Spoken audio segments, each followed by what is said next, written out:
Meeting rolling. Okay, we are live.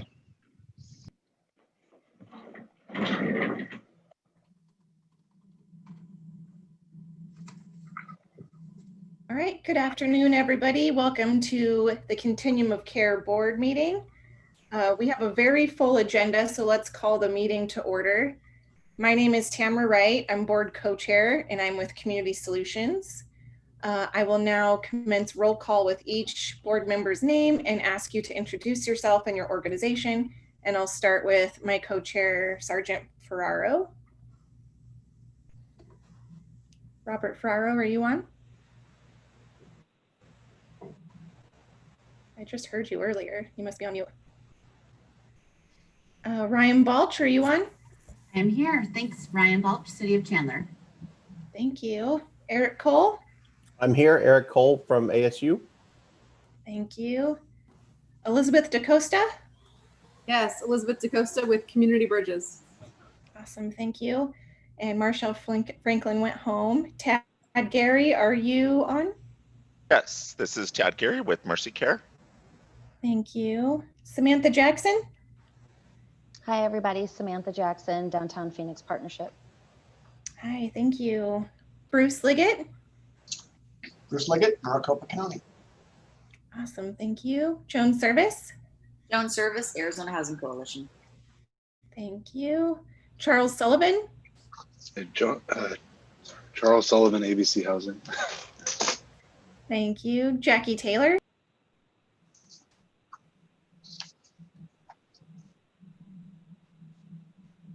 Jackie Taylor, are you on? Dee Dee Yazzie Divine? This is Dee Dee Yazzie Divine with Native American Connections. Thank you. All right. Last call for Jackie Taylor. All right, I will now call COC MAG staff and ask them to introduce themselves. Steve Dudasik. Steve Dudasik's here. Hello, everyone. Thank you. Sarah Kent. Hi, Sarah Kent's here. Good afternoon. Thank you. Tina Lopez. Tina here from MAG. Good morning. Good morning. Thank you. Well, afternoon. Yeah. Julie Montoya. Hi, good afternoon. Julie's here. Hi, thank you. In addition, we have some guest presenters today. When I call Tamara, your hi. name. This is Steve. It looks like maybe Brandy Mead from MAG is on as well. I don't. Yes, this is Brandy. Good afternoon. No, sorry about that. Hi, this is Rob too. Sorry I wasn't there. Hi. Thank you, Brandy Mead. All right, we're going to introduce some guest presenters today. When I call your name, please introduce yourself and your organization. Irma Hollenby. Hello there, this is Irma. Hi, thank you. Susan Smith. Hi, this is Sue Smith with Department of Child Safety, Office of Prevention. Thank you. Tamara Spindley. Hi, good afternoon. Tamara Spindley, City of Phoenix. Thank you. Ty Rosensteel. Hey, everybody. This is Ty with Crisis Response Network. Thank you. Ariana Saunders.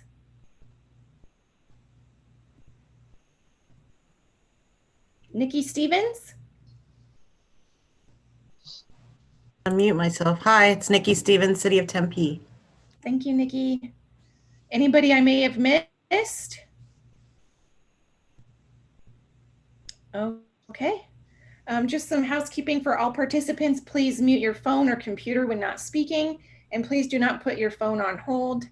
For all participants, we ask that you identify yourself when speaking, and we remind people to do that throughout the meeting, as we have been advised that this is very important for open meeting law. One final housekeeping item, all votes will be roll call votes. I will call roll call after the motion is made, and now I'll turn it over to Rob Ferraro for the call to the audience. Hi, Tamara. Thank you. So sorry here. Give me one moment. I'm looking at a screen that. Okay. So please note that, so this is going to be item number 2, call the audience. Please note that members of the public were given an opportunity to submit written comments relating to this meeting to azmag.gov/comment within 1 hour of the posted start time for the meeting. And Steve, I think there was only one, correct? There was only one comment, Rob, that I sent to you and you'll be able to read. And I am scrolling to that. Would have been easier if I had another window open, but okay. So this is addressed to the Maricopa Regional Continuum Care Board. It's an item that is not on the agenda, and it reads emergency shelter inventory and capacity tracking. I submitted a request to the data subcommittee to address the establishment of an ongoing report of an emergency shelter beds in the COC with capacity and location. I would ask the COC board to discuss ownership of this, as well as a request to add the shelter point in time data to the PIT report. Anyone reading the PIT report wants to know where the shelters are located that are in the count. This needs to become a public information.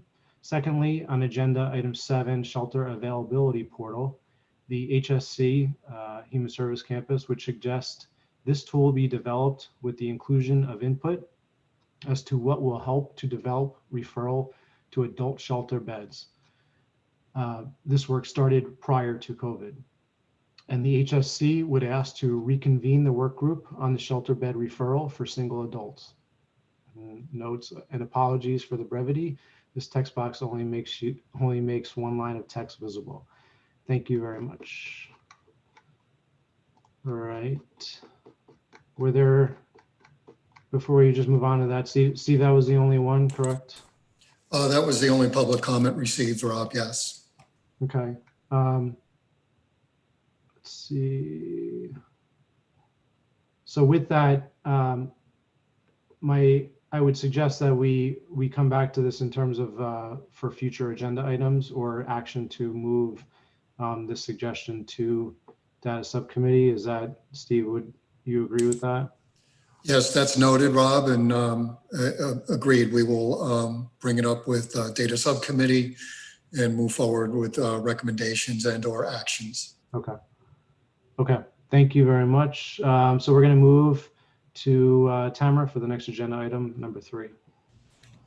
Thank you, Rob. Next on the agenda is the consent agenda. We have one item on the consent agenda, approval of the minutes from the July board meeting. Is there anyone on the board who would like to request that an item be removed from the consent agenda and considered as part of the regular agenda? Any comments from the board on the consent agenda? And as a reminder, please identify yourself before speaking. Okay, do I have a motion to approve the consent agenda? Samantha Jackson, so moved. Thank you. Second by Tad. Thank you, Tad. I will proceed with a roll call. Rob Ferraro. Aye. Ryan Balch.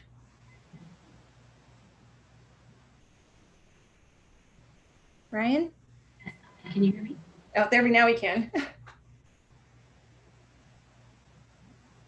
Eric Cole. Aye. Elizabeth DaCosta. Aye. Thank you.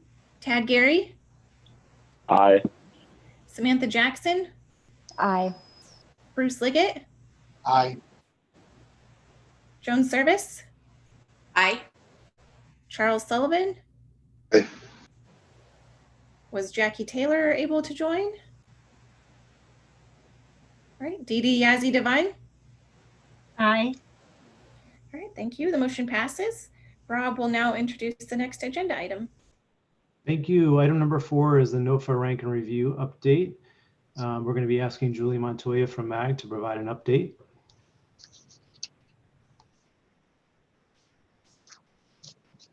Hi, thank you, everyone. Good afternoon.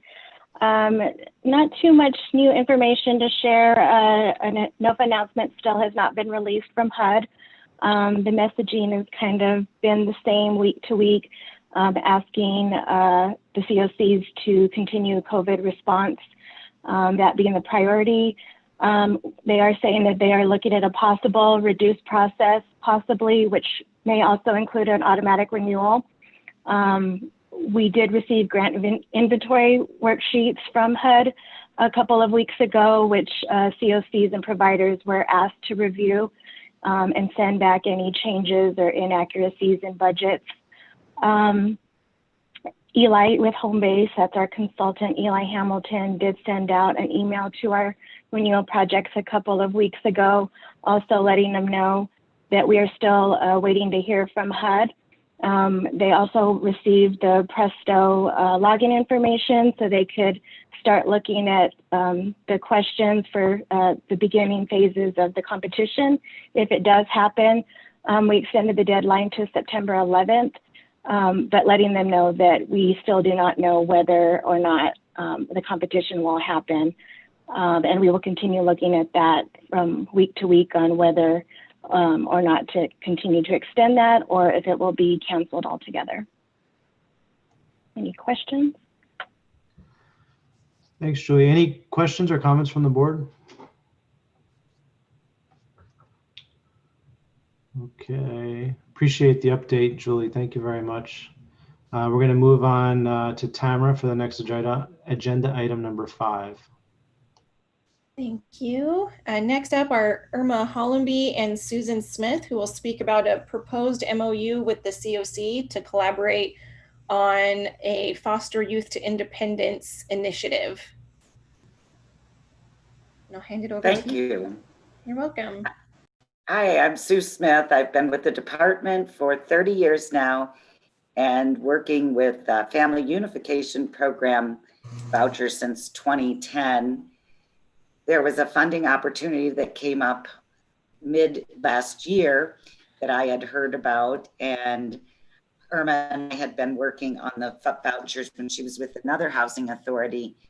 And so we began talking about this really important opportunity for vouchers just for youth. The Family Unification vouchers have been for families and youth. The problem is that they're normally used for families.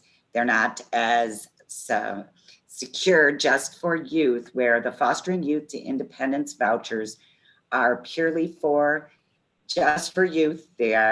Youth can have their own children, which often they do, but these are separate for youth that have exited care, that they were in care at 16 years old and are between the ages of 18 and 24 and 364 days old. And I have to say, I've been talking with youth, and we have a FYI program in the city of Glendale that Irma's program in the East Valley would be a perfect complement to. And our first youth was housed up last week on the FYI voucher.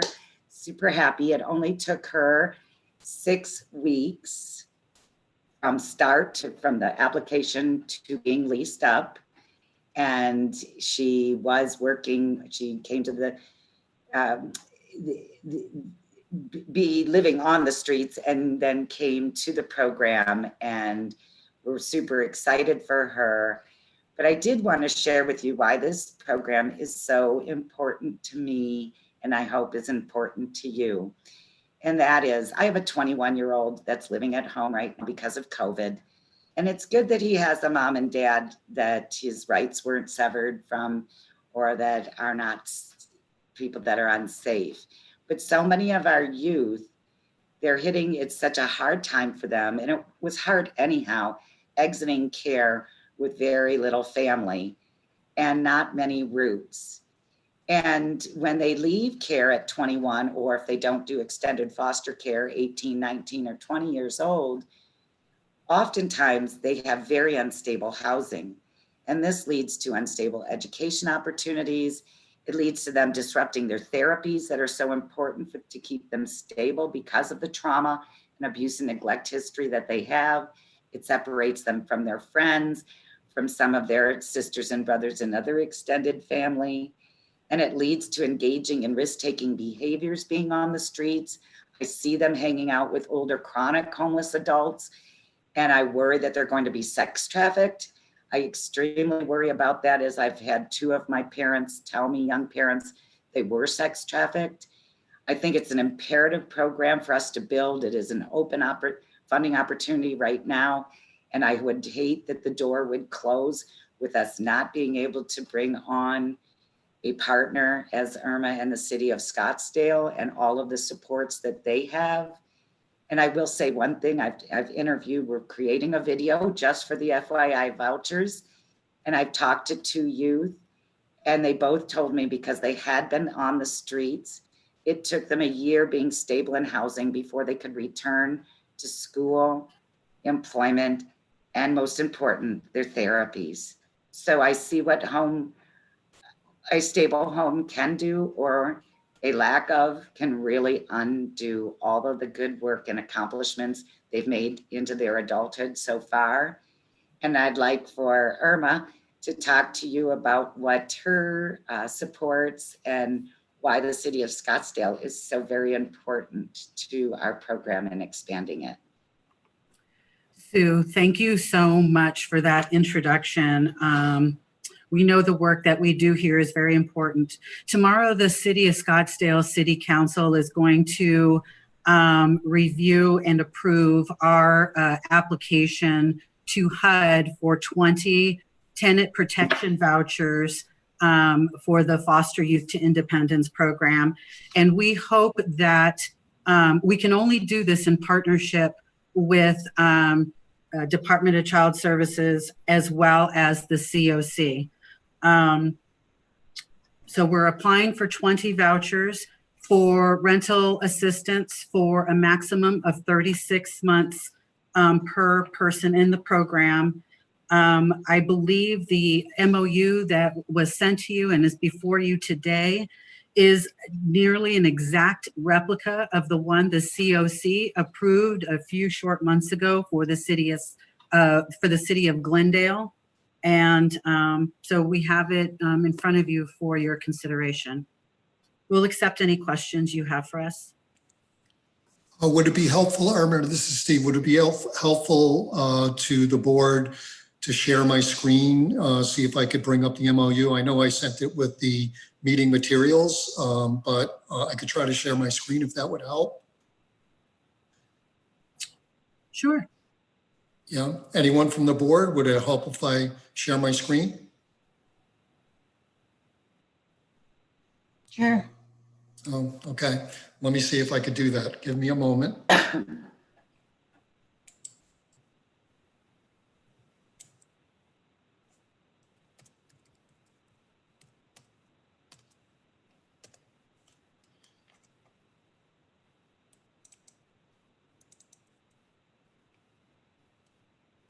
Can everyone see my screen? No. No. No? Oh, I don't think it worked. Hold on a moment. We got it, Steve, with the materials. Okay, great. Okay, so we can move forward. Sorry.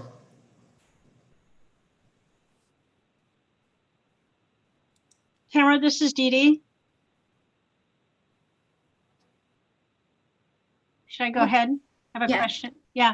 So I have the MOU right in front of me. I was very interested in it. I talked it over with our staff, and just under the PCWA roles and responsibilities, the system of prioritization, I think just the youth coordinated entry, how that's going to work with youth coordinated entry, and then this is just a comment, and I know that it's commonplace, but I'm generally on the wrong side of some comments. But just under number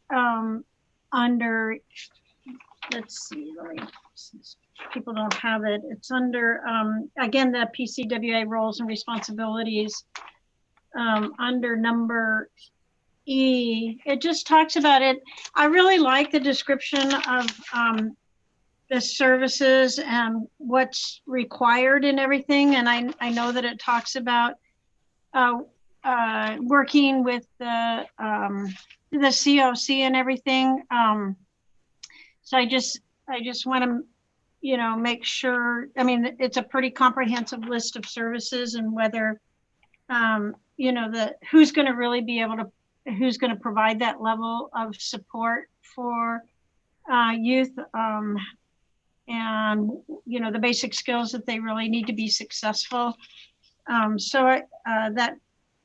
That's just, you know, that's an ongoing concern, not just for this MOU or for youth, but it's an ongoing concern of, you know, where the support service is going to come from and who's going to pay for them, who's going to provide them. And, you know, it just raising that just as a question. And then just too that, you know, it's a 36-month program, which I think is really good. I think youth need that length of time of support sometimes.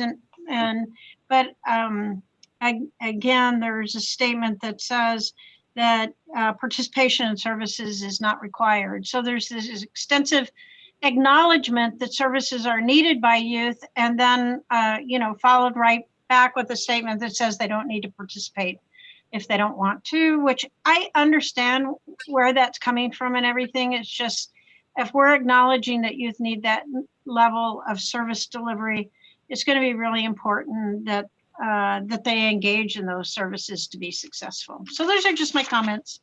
I thought it was great, and I'm really glad this program exists. It's really needed. We don't have enough people focusing on youth, and so I'm really glad to see, you know, these kind of collaboratives come together, people that have worked in different systems or in different places and come together and really make this work. So thank you for doing that.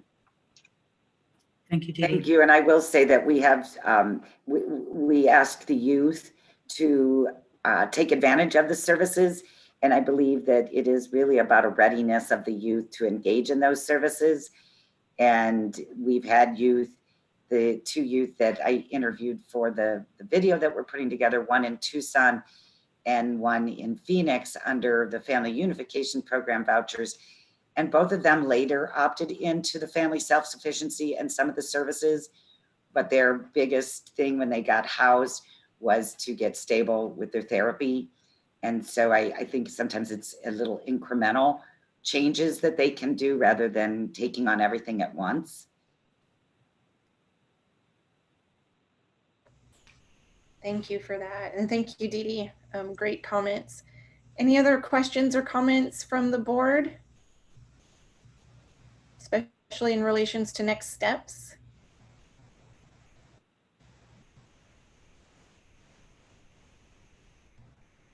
Should we recommend for approval and send to the coordinated entry committee for recommendations and changes?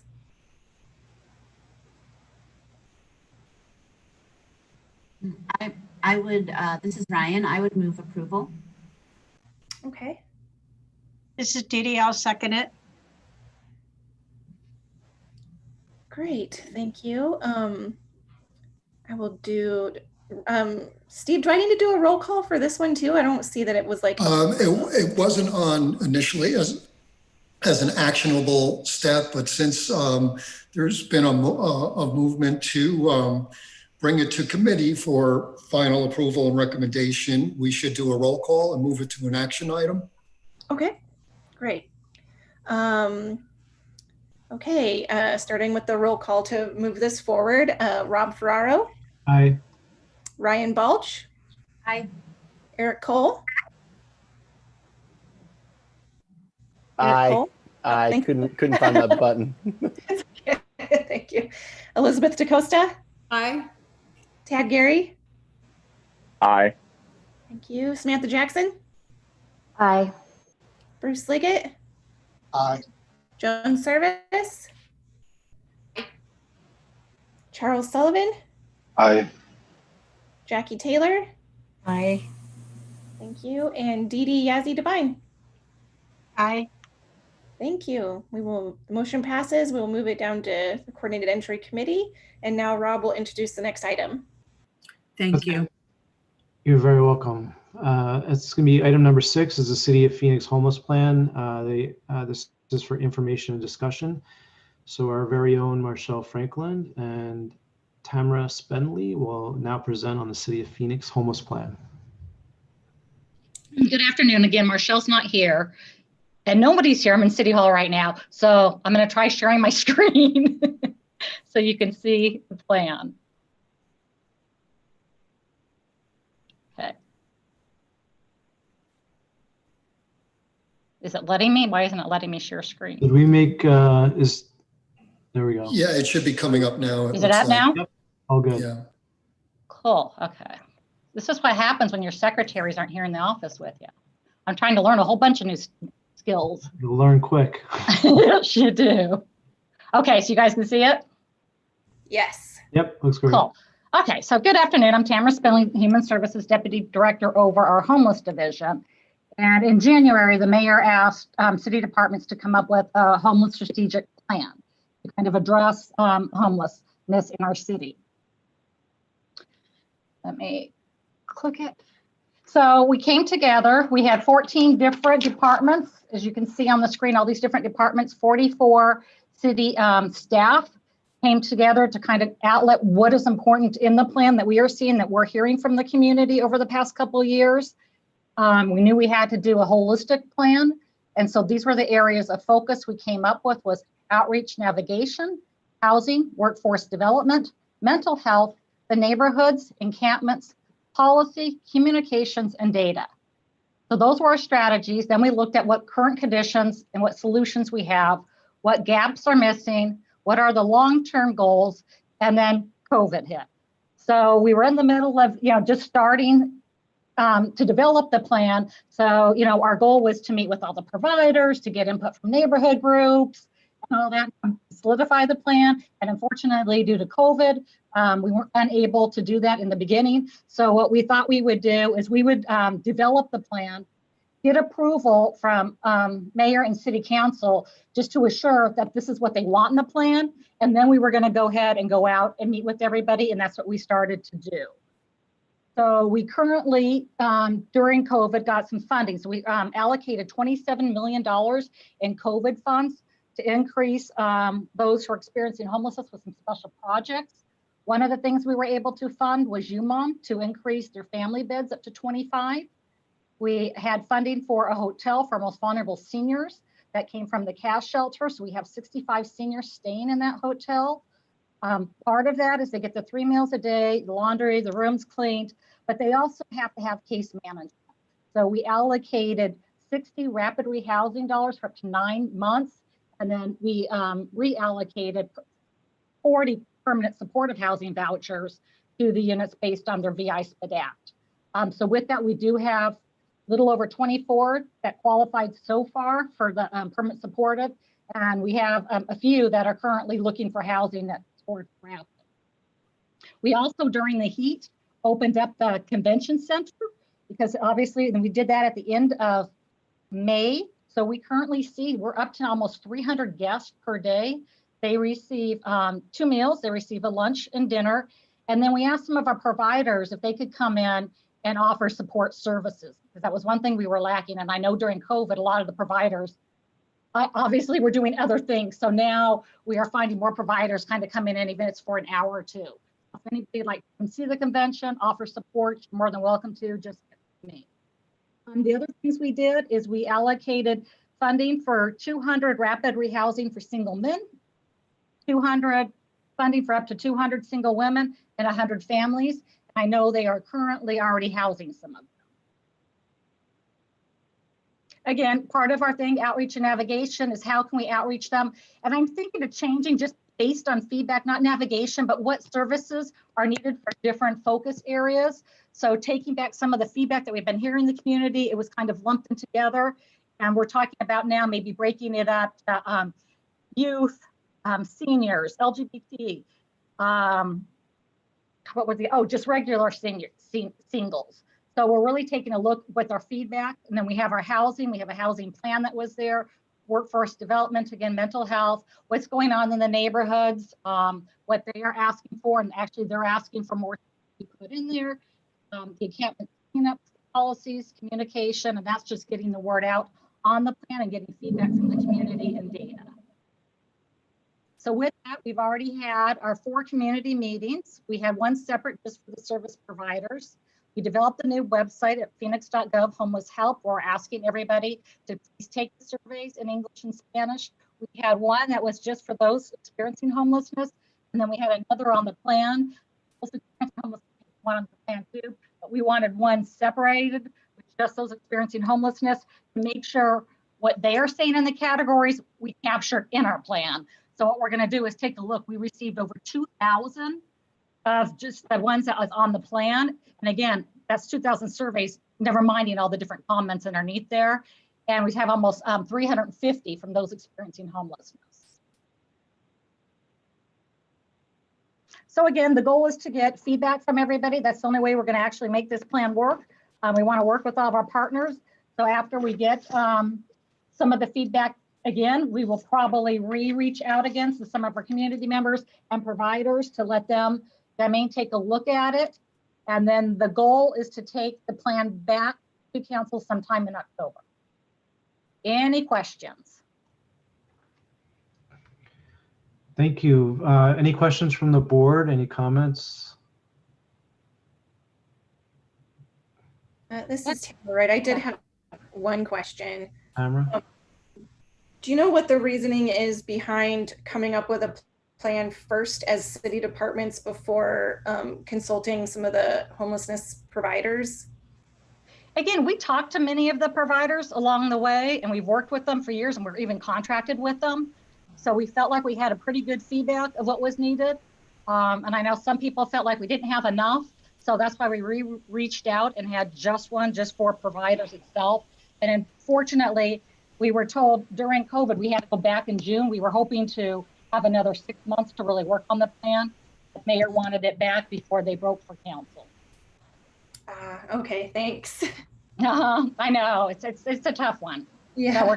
And again, if anybody sees this and reads it and has suggestions, please, you can just shoot me an email and say, there is a huge gap, or this is something our agency is doing, which should be included in the plan. We're getting a lot of that feedback too. That again, because we didn't reach out to all the different agencies, we're missing some who are contacting us, and we're trying to meet individually with them. Okay, this is Rob. I appreciate that. And so I think so just to clarify, if a provider or anybody has direct feedback for you in terms of whether it be potentially duplication or just suggestions to outreach directly to you, is that correct? Yes, I've had probably about 8 to 10 separate meetings with different providers where they brought together, different people in their organizations and gave me some great suggestions. And Great. Again, some stuff of, this is what we could do, obviously if there's something. But yeah, so any of that, you're more than welcome to. We could do a WebEx and let's just, talk things through, because I don't want to miss anything that's going out there that's needed. Just listening to her with the foster care and youth, I'm like, okay, we probably need to find a place for that in here. All right. Great. Rob, this is Dee Dee. I have a question. Shoot. Can you hear me? This is Dee Dee. Yeah, Dee Dee. Yes.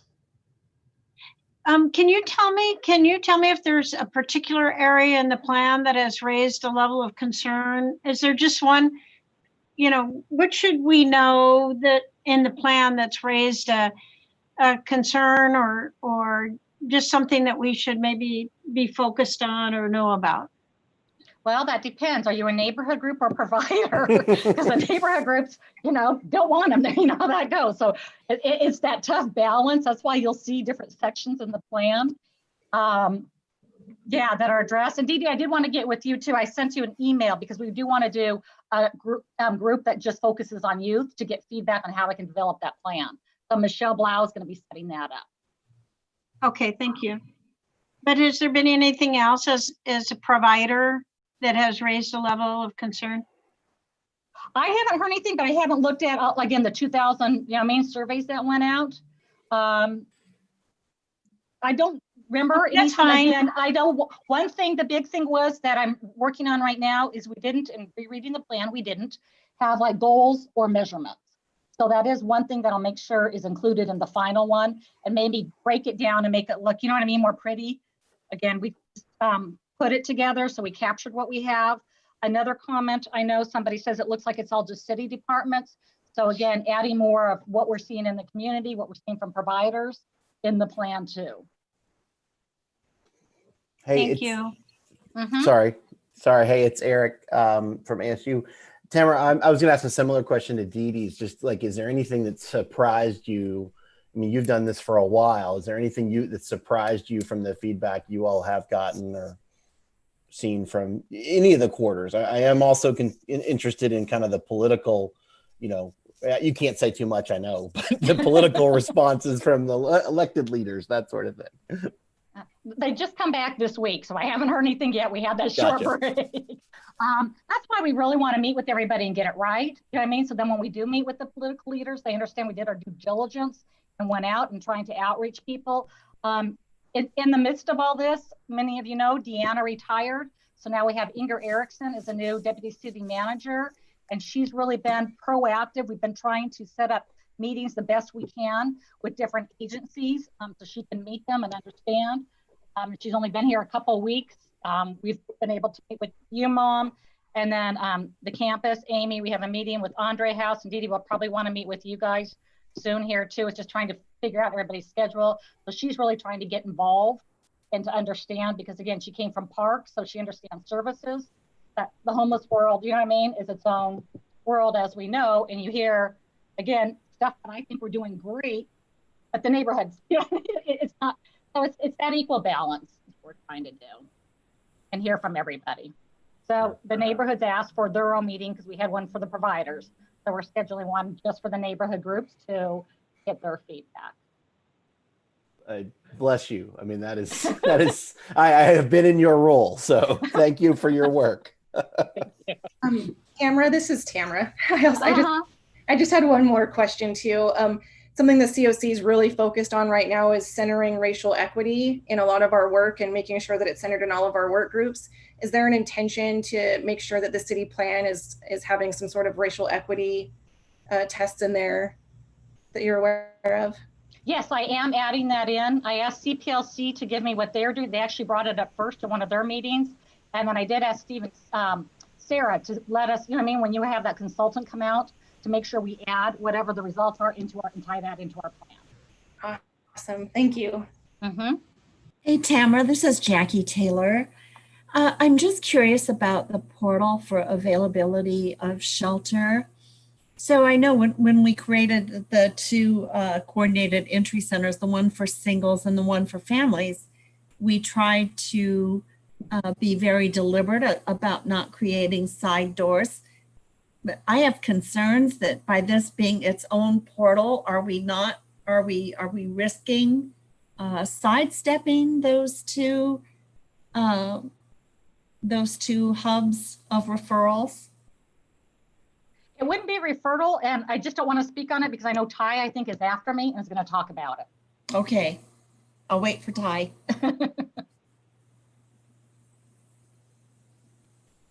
Any other comments or questions from the board? Sorry, Rob, I'm being verbose. Can I have another question? You can have another question. Thank you. I appreciate that, Mr. Chair. Tamara, just because we're in COVID, the COVID madness and people can't gather together, I wonder, I don't know exactly how you would do this, but I would be happy to help you if you needed to think it through. Having the comments, not identified, but some way that you've gotten all this great feedback, some way that people could actually see that. I'm not sure everybody would want it, but I think a lot of people involved in this system, and this movement would like to see those. And I know that's tough, but any way you could make some of that public, I think would be really helpful. What we're adding on the website under the facts, so some of the stuff that come back, that are all the same, because a lot of the comments have nothing to do with the plan. Sure, It's just a comment again. So anything that has to do with the plan or people want information, try to combine them and put them on the website. Okay. So that's kind of where we've been at. It's just like, when you can go to meetings, you can sit there and kind of get a sense of the room and kind of see where everybody's coming from. In this environment, it's just really hard to know. And I think this is a good, temperature check in a lot of different ways with different players. So thank you. And one last thing, one of the suggestions was you didn't meet with those experiencing homeless and getting their feedback on the plan. So we had the opportunity at the convention center where we have 300 individuals both at a time. So last week we had our first meeting and did our presentation, about 50. And then we're going to do another one this week. Again, just to kind of, they'll get the plan, review it. We'll go over the entire plan with them. If they want to take this over, they can. If not, they can give us feedback, and we put that feedback up on the board I'll take that into account too.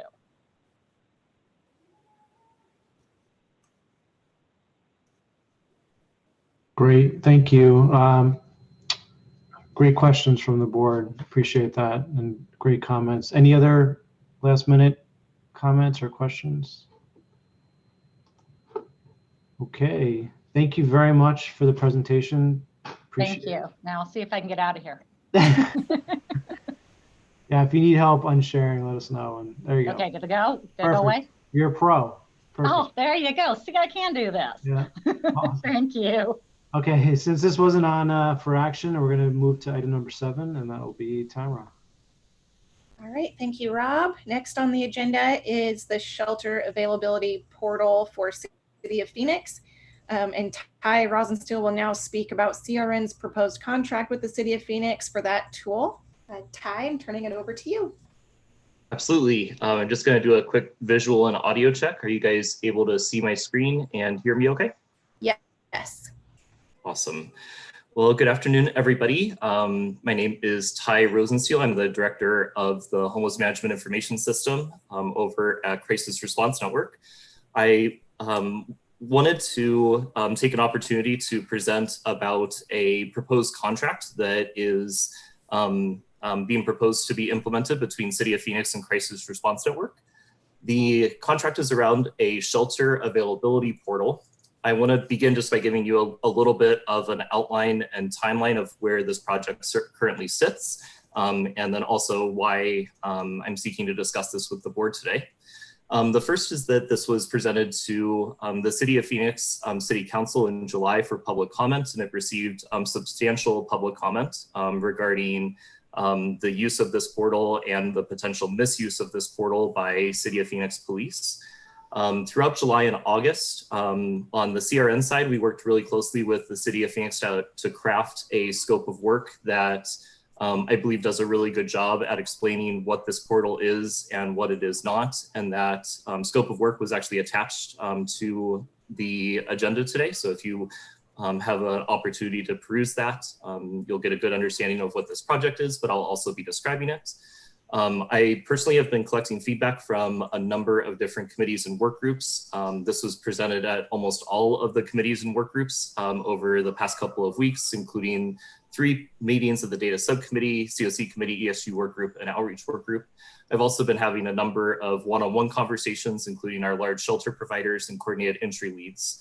And at this point, the reason that I'm basically asking to get guidance from the board is I'm really looking for some advice on if this portal is a good idea or not. Throughout the conversation, there were a number of providers and myself that felt that there are a lot of really valuable things that can come from this particular project. And then there are also some concerns that are arising. So I don't believe a decision like this should be made in a vacuum.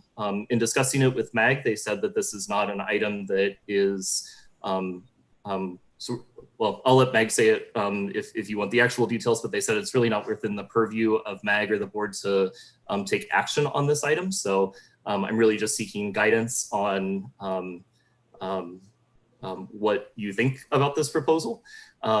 If approved, meaning that if CRN does move forward with executing this contract, there would be a 60-day timeline for development of the final specifications of this, working with shelter providers and coordinated entry to ensure that we are developing what is actually wanted and needed in the community, and then a 4 to 6 month development timeframe.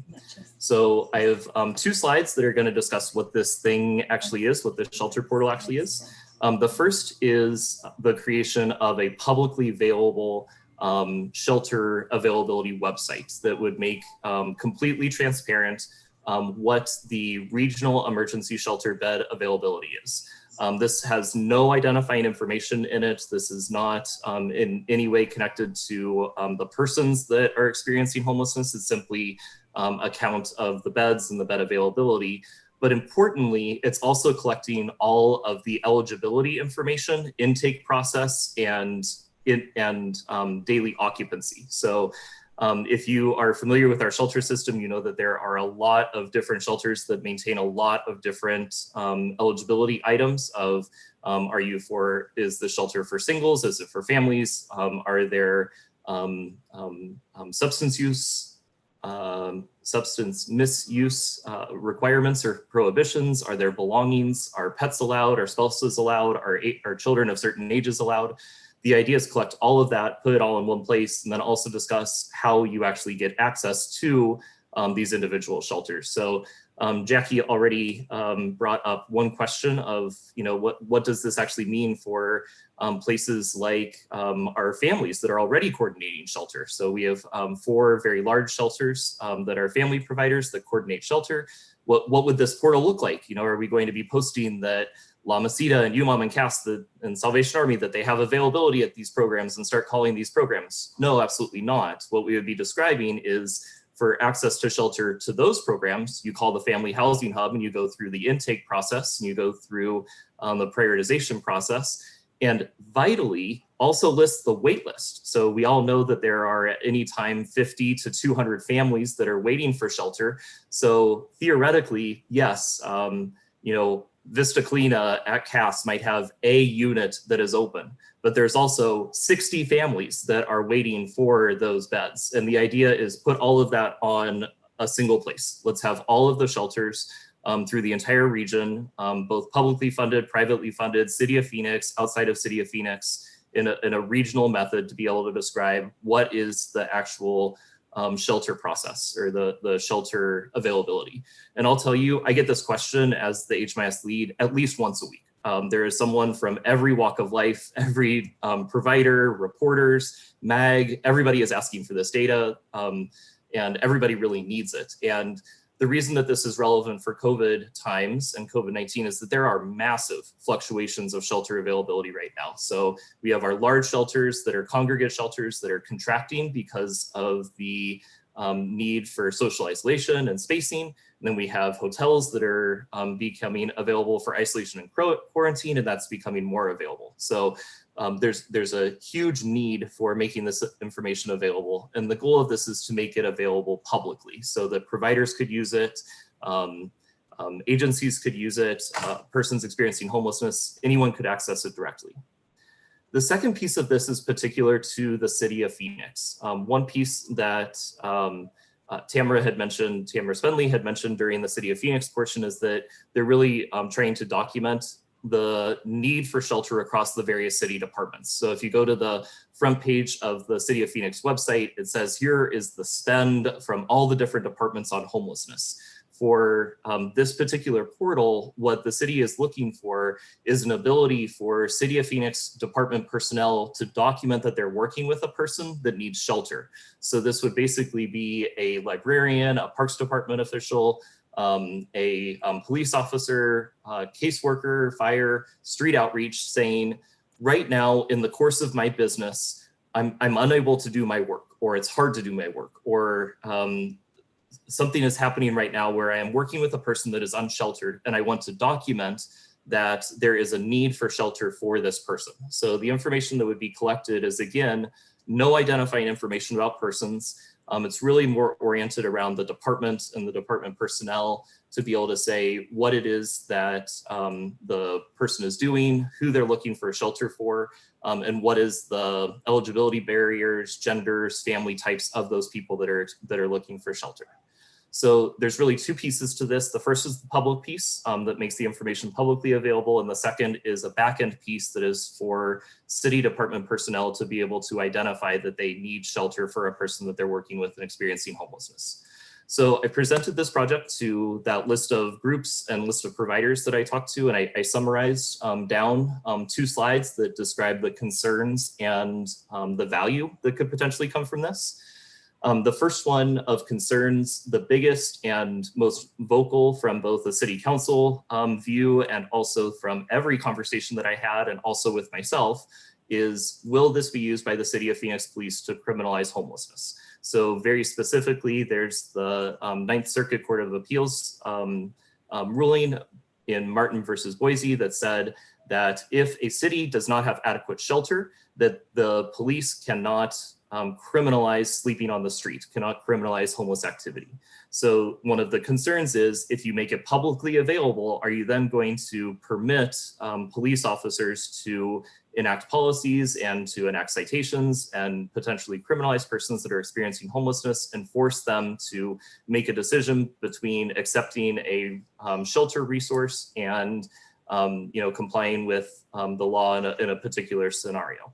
So I'm not going to give like a rebuttal to this, but one of the things that I'll say is that one of the value adds of this particular project is that on that documentation piece, it provides an opportunity for some transparency and accountability around documentation of police and first responders working with persons experiencing homelessness. So there's a claim from certainly the city of Phoenix, but many police departments that they say they're offering services, and their services first, and they're offering shelter, and they're doing all of these things before they attempt to move a person along or to do any citation. This would at least provide an opportunity to document and provide transparency around that. The other two concerns that came up were very specific concerns of individual persons or agencies. The first was a concern, this is funded out of CDBG funds from the city of Phoenix. So it's a very short window and a very brief time period where this funding could be available.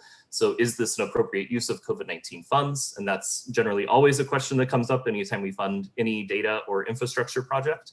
So I'll leave that one there.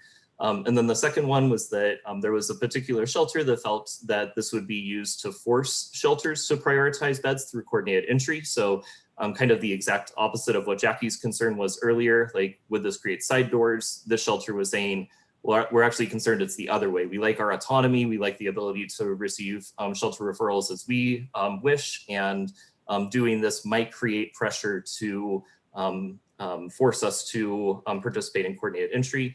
And my only response there is that this is a data transparency project. This isn't a policy piece. This is certainly something that could be used as a tool for coordinated entry, but there's no direct policy or direct requirements around shelter participation. Onto the values, these are items that came up in conversations on the public shelter availability side. This is something that I'm requested all of the time. It really provides a lot of transparent information about the eligibility processes, availability of regional shelter. This is something that we learned in the family system that when we did this, what was it, Jackie, 6 years ago, 10 years ago, that there is a lot of barriers and a lot of rules that are in place for people to get access to shelter. This would put a spotlight on all of that. And it would allow us to have an ongoing look at what shelter availability is on an ongoing basis. And I do believe that this would provide transparency for persons experiencing homelessness and provide that support for coordinated entry to do shelter prioritization for singles if they so chose. This would be a necessary infrastructure item to be able to do that. On the back-end interface value for the city of Phoenix, I thought this was really creative. I've never seen a study, I've never really seen data on the cost of unsheltered homelessness on city services in particular. So I thought that was actually a really innovative way of trying to document the need for services in a way very different from the point in time. And then also it does provide an opportunity for accountability and documentation surrounding police requirement to search for shelter in compliance with Martin v. Boise. So again, the piece there is that this isn't, I don't believe that this is an opportunity, a move by the city to do a loophole around the court decision. I think it's actually an attempt to try to comply with the Ninth Circuit Court of Appeals, that if they want to take an action, they would need to create policies that requires them to look for shelter and to provide shelter and to be able to document that they're looking for shelter. So I don't see this last item as a loophole around the Ninth Circuit Court of Appeals, but rather a opportunity for documentation and accountability. So again, the reason that I'm presenting this today is because I really want feedback. I really need some guidance. I don't know, and I don't believe that this is a decision that I should be making in a vacuum. And so I'm really looking for some guidance here. And really by the end of the conversation, I'm hoping to be able to make the decision of should we move forward with this project or not. So I'll turn it back over to our co-chairs on how to proceed. Thank you, everybody. Thank you, Ty. Are there any questions or comments from board members on this?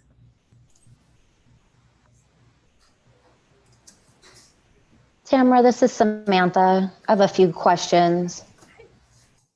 Ty, on this one of the slides, it said time to collect, like you have to call almost like daily to collect availability. Is that something that you guys feel like you can take on a regular basis? Or is that like is there a time in the day that you would get that information?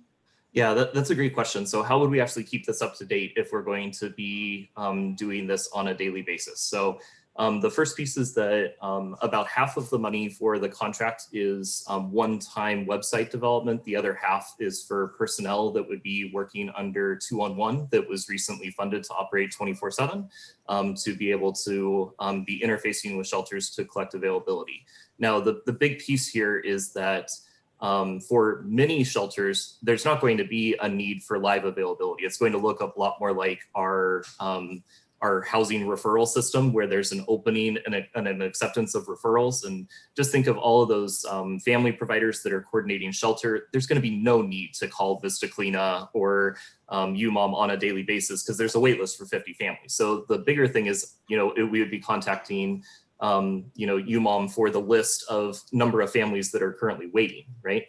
But there would be other times where this could be very useful. So if you're thinking of heat relief or overflow sites where there's a fixed capacity and that fills up throughout the night, it actually would be really relevant. So I think that there is a couple of opportunities here. Certainly the gold standard would be if a shelter entered the data into HMIS and then gave us really clear instructions on what that meant. We could retrieve that information from HMIS. But again, it's not like, right now, if I looked up at CAS, it would probably show there's 10 beds available. But, there is also about to be a line of 100 people outside the door that is looking for those 10 beds. So I would need really clear guidance from CAS on what does it mean for HMIS to show that there's 10 beds available. But we do have the availability for a shelter to update the portal manually themselves, and we can send out an automated update to an email address, or we can make phone calls to those persons and we would update it for them.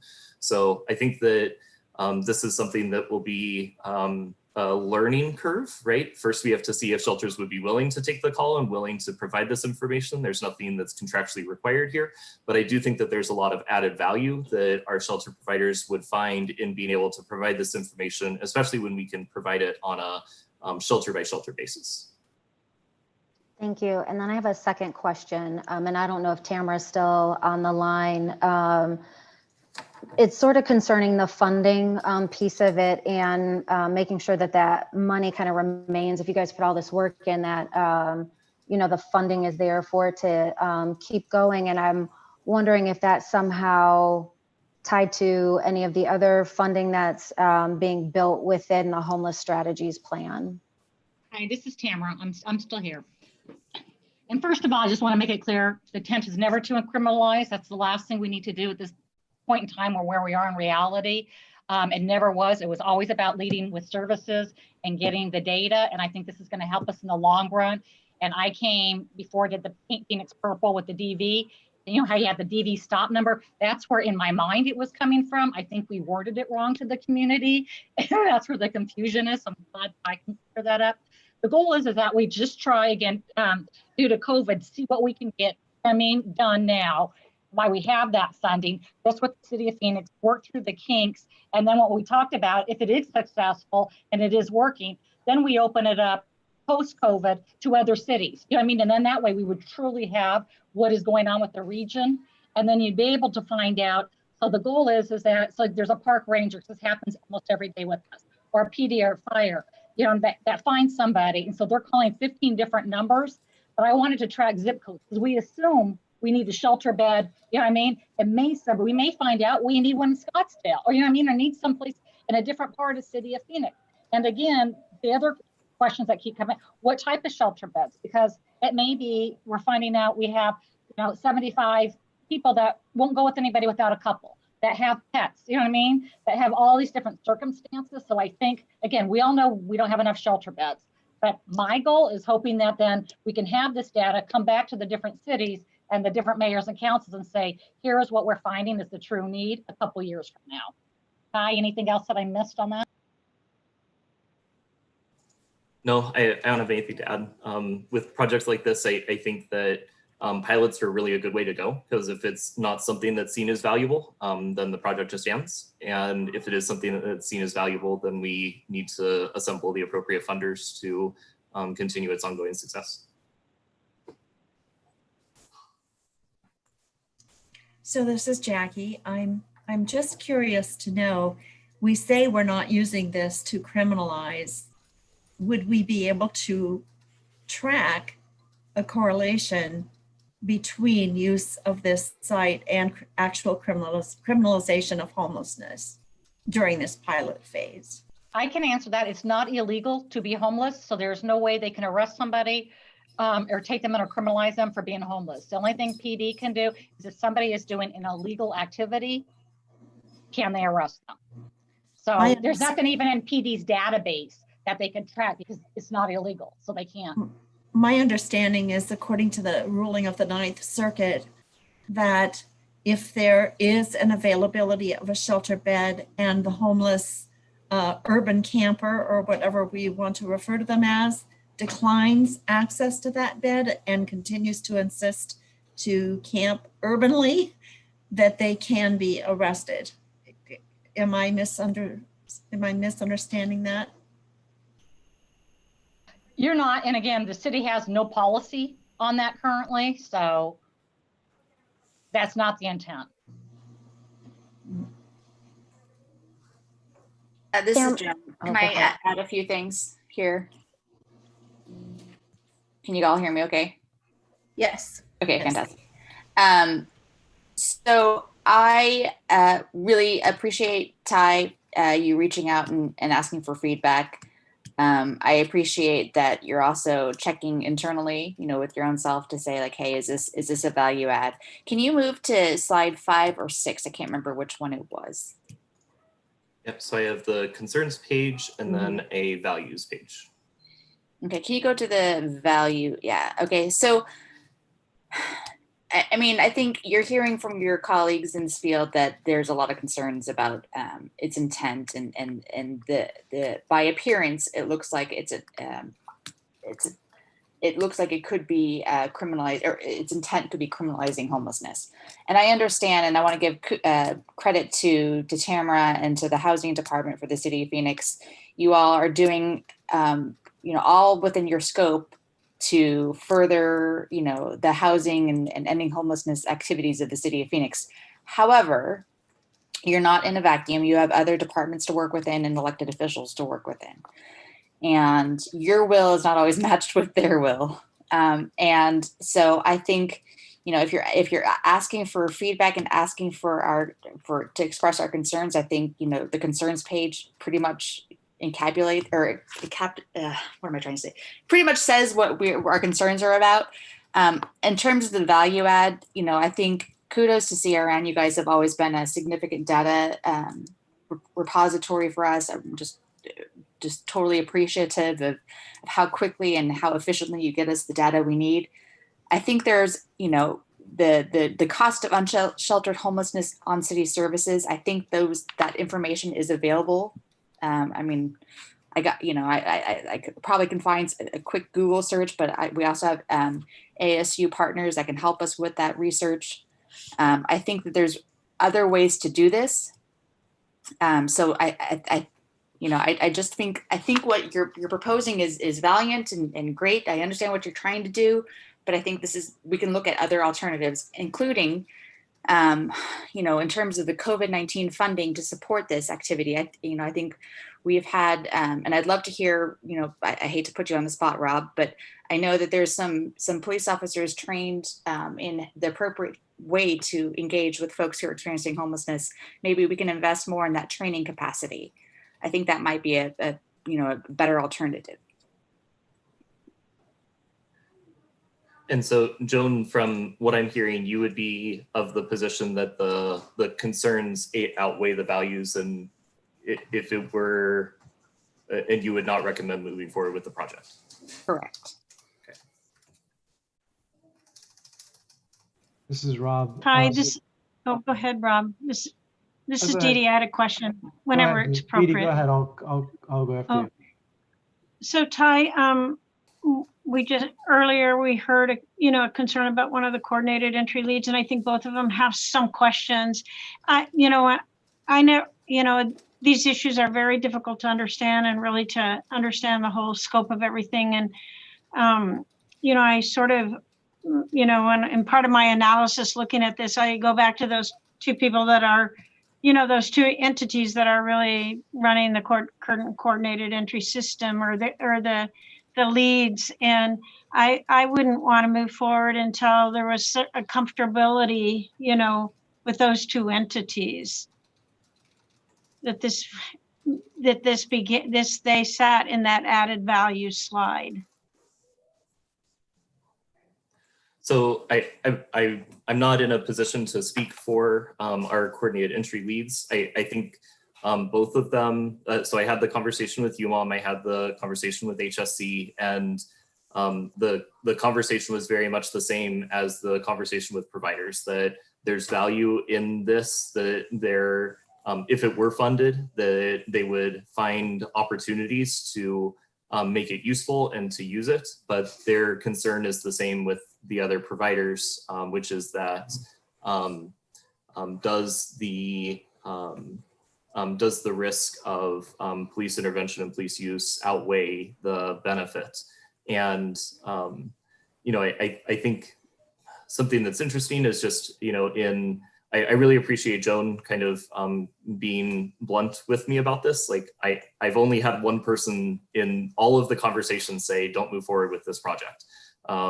Everyone has said, I understand the concerns, but like this isn't something, those concerns are not enough to stop, which is why this conversation has made it to the board. So I don't know if that's at all helpful, Dee Dee, but I also didn't really put our coordinated entry leads in the position of like forcing them to, say yes or no to it, if that makes sense. Hey, yes, thank you. I'm sorry. Go ahead.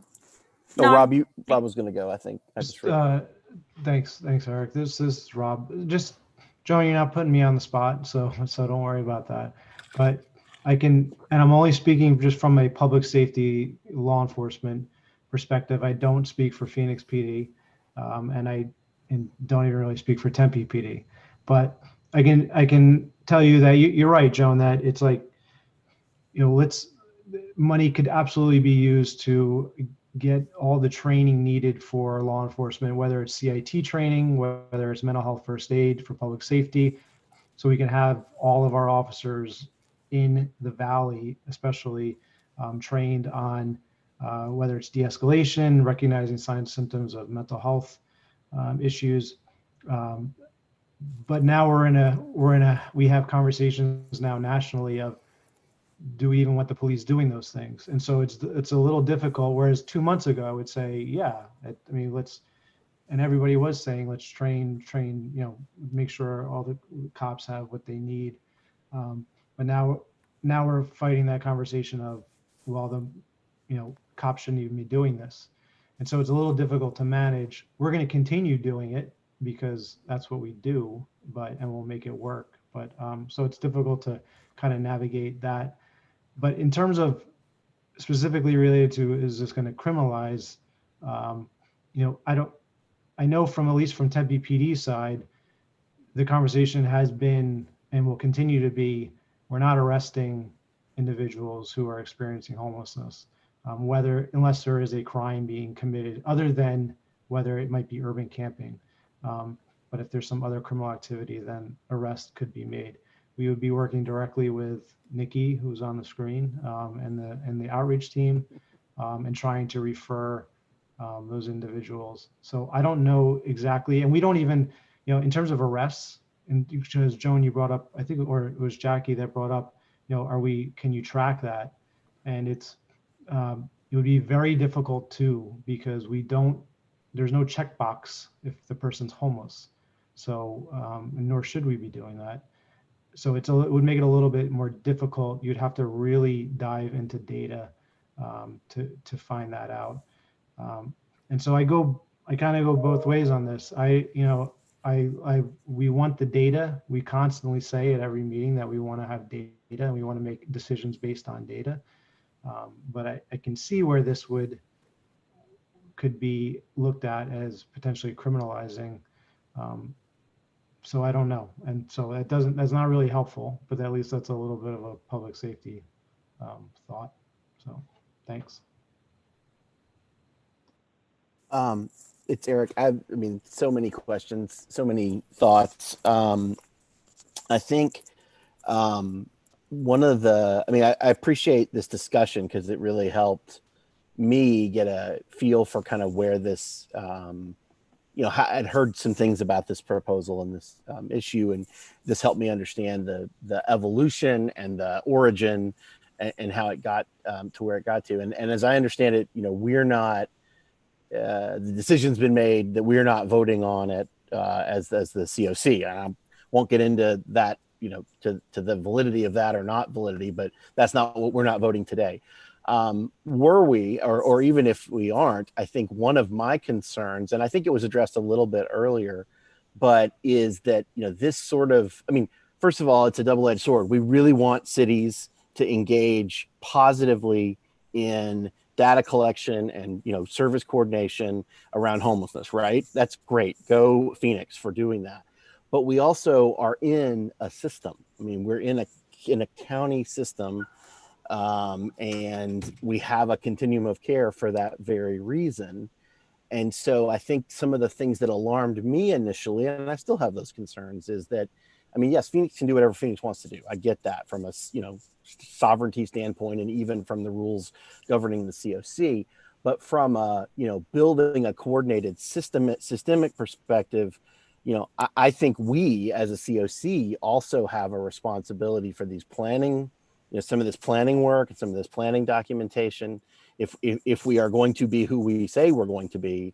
And so, that makes it harder for me to be like, well, Phoenix should have come to us first. But, I did hear earlier, I think Tamara said, future cities will be included. I think that's positive. But I do have a bit of concern, again, being this kind of third party that we're hearing from providers that they didn't quite know what was up and what that situation is. And we're also hearing, I think we know from a COC and from the other cities and counties, this is a Phoenix initiative. Again, not a bad thing.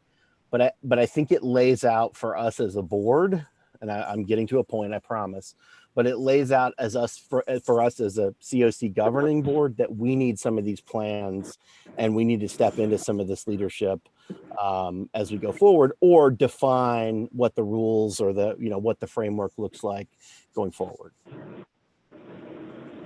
Because it worries me that we'd have a unilateral, initiative. Again, it's great, the intent, I get it, et cetera, but I think we all know that it wasn't kind of brought into a larger countywide plan.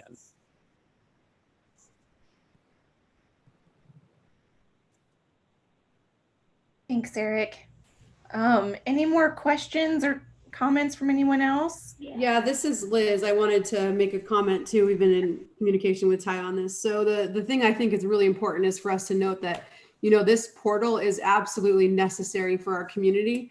We, in the hands of our street outreach workers and the case managers that are out there in the field, having access to understanding what shelter availability is out there would be just extremely vital in them being able to perform their job functions. And so also, in addition to that, just our community understanding our lack of shelter capacity is also really important and something that we've been working with Ty on for a while. So when we talk about building shelter beds in specific areas, being able to articulate the story very clearly to council members and community members, constituents, about the lack of shelter in their community with the data behind it would be definitely very effective for us as well. I think the key issue here, though, is how do we get community buy-in? How do we get community buy-in so that we are updating that portal regularly? How do we tap it into the HMIS system so that it's getting live information from HMIS? And I think our key thing there is just understanding that because there's potential for criminalization, because there is potential there, how do we build a system that supports and protects our community's most vulnerable? So what I would propose is that we potentially open it up for street outreach workers and case managers, have the city of Phoenix invest in CRN building out this portal so that we can use it to serve our vulnerable members without necessarily granting access to our police and fire departments up front because of that risk and potential for criminalization. Another potential opportunity too is if police officers are, in need of tracking data, then maybe there could be a side sub portion of this process where they don't necessarily have direct access into the shelter availability or what that system is saying, but they can track individuals that they're coming across that feeds into the overall system for CRN and City of Phoenix to be able to receive that information to better inform our processes. Yes, this is Tamara. Thank you. Your CBI team would have access to it as part of under Phoenix, because in reality, PD and first responders would maybe use it twice a month, where your guys are out there every single day in different locations. And that's the only way we're going to really know, where they are and where the need is. Yeah, and we really appreciate that. And I think just potentially piloting it with only granting access to the homeless service providers would allow us to just work through some of these concerns, better understand how the system works for our community, and would allow that community buy-in that we're going to need in order to make it successful. Thank you, Liz. I think that's a great idea. I did want to just circle back really quickly to the public comment that was submitted. And Rob, would you mind reading that again if you have that available? Yep, sure. And then I just want to make a comment after that. But specifically for item 7 on shelter availability, the Human Service Campus would suggest this tool be developed with the inclusion of input as to what will help to develop referral to adult shelter beds. The HSC would ask to reconvene the work group on shelter bed referral for single adults. Just to piggyback real quick, we have officers out there that are so passionate about individuals who are experiencing homelessness. I know for certain in Tempe, and I know for certain in Phoenix as well. And so including them in on this, and so they can use this as a tool, I think would be extremely important, because those select cops are working with our providers and working with our outreach teams. And so I think it would be beneficial if that inclusion happens. This is Joan. I mean, if we're talking about the value of pilots, I do think what Liz suggested, opening it up as a pilot for outreach service providers, I think would be the kind of the best first step.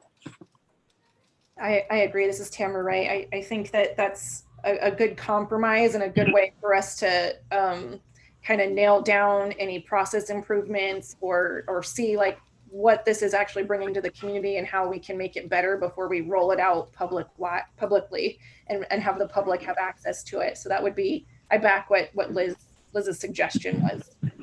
Yeah. And this is Tad. I concur completely with Liz's idea, or maybe even us deciding on more of a phased approach and determining what entity is in what phase, with understanding that probably the first phase would be what Liz had noted, which would be helpful in ironing out the kinks and maybe setting it up more as a pilot. So Ty, this is Jackie. I would just like to suggest that maybe like not right now, but to take a few steps back and flesh out a little bit more of these details and let it evolve a little bit more in light of community impact.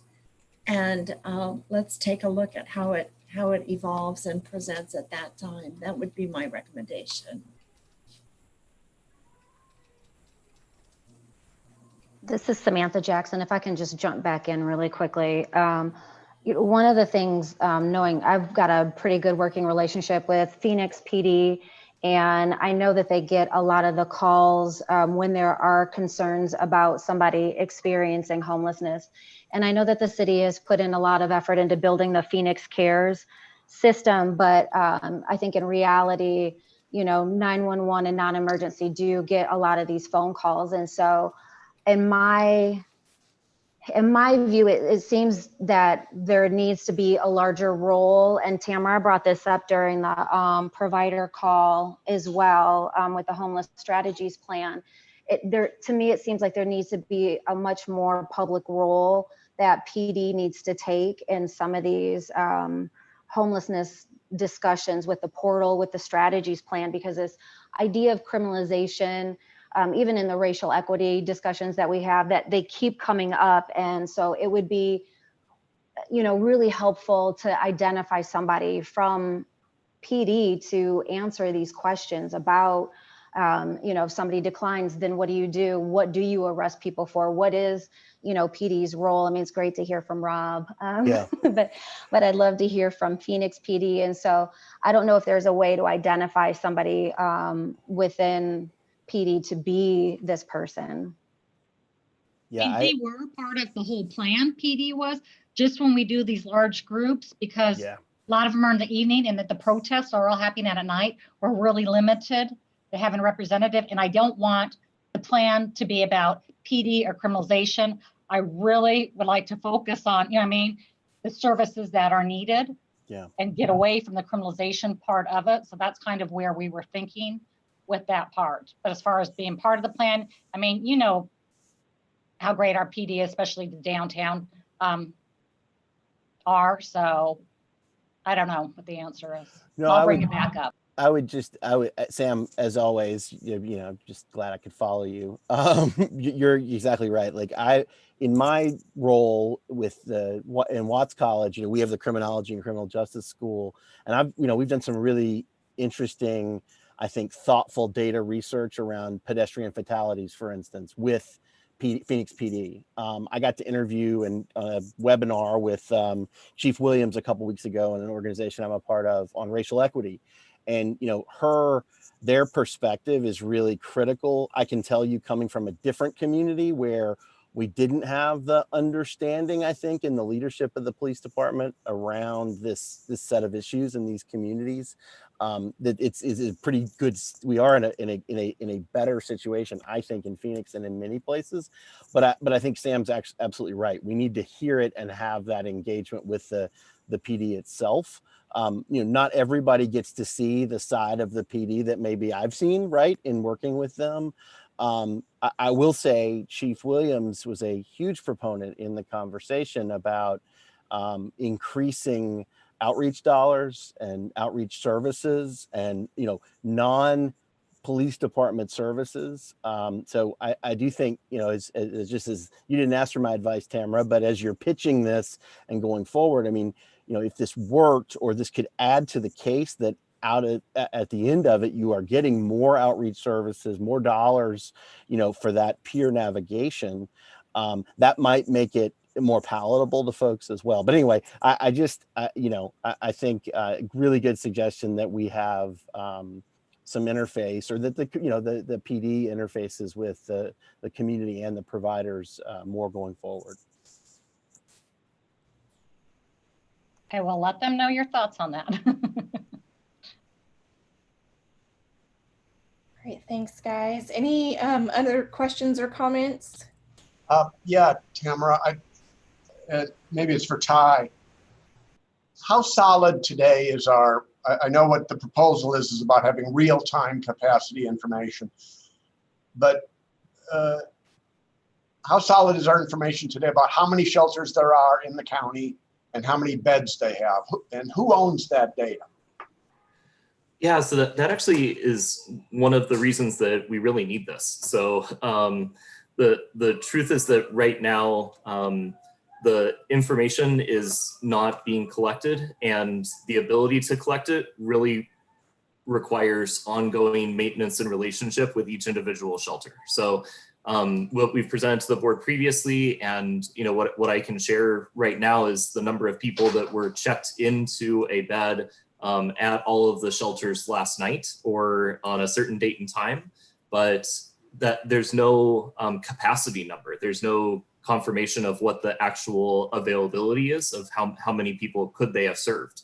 So I can tell you that a particular shelter service number was X last night, but I can't tell you how many could they have served. So it really requires an ongoing conversation with all of these providers to be able to have that information. So how good is it right now? I would say not very, because what we're able to produce is basically a listing of here are the shelters that have increased their capacity. Or not even capacity, it's increased their service numbers, and here's the people that have decreased their service numbers. And you would have to make an assumption that they're operating at full capacity. We don't actually know that without the ongoing conversation with each of the providers. So is there agreement on what a shelter is? Does it include DV shelters, or could it include transitional housing that has openings, or is a shelter solidly defined? So for this particular project, I was going with the traditional definition of shelter from an emergency shelter HUD definition. And we actually wrote that into the contract so that it wouldn't get confused with like the safe outdoor space or any of the places that are not, walled and having operating water, that type of stuff. But I think it really would depend on the ability of the shelters to respond regularly. So I would certainly love to have DV included in this, but the goal primarily was around category 1, literally homeless persons seeking that are unsheltered, seeking an emergency shelter. So we've got a good list of how many shelters there are in the county, but we don't know how many beds there are. Not on an ongoing basis. So we collect this once a year at the annual point in time, and it's very accurate to have that, but it's very time consuming, and it's not updated at an additional frequency. And that's what I'm really trying to get funded here is, staff member to be able to have ongoing conversations, relationships, call the providers, set up monthly meetings, collect all of the eligibility information, and keep that updated. But no, Bruce, you listed some back-end values. It would seem to me like maybe it's not a value, but it's a potential purpose. This could also show with the data who's not doing what their share. Is that part of the objective here? Maybe some cities or towns or the county are not doing their share based on this. So we would have all of the shelters, we would have all of the locations, and then so it's not only on a public side, but also on a private side. Our individual shelters, are their eligibility requirements really even open to the public? So if you have religious participation requirements or high barriers to entry, is it really even adequate to call that a operating shelter in an area if it's not low barrier? So there needs to be a blend of the different types of shelter in order to be really effective as a continuum. But there's no tracking of that right now. Sorry, that's probably an overstatement. The Family Housing Hub through Shelter Prioritization for Families does a really good job at that.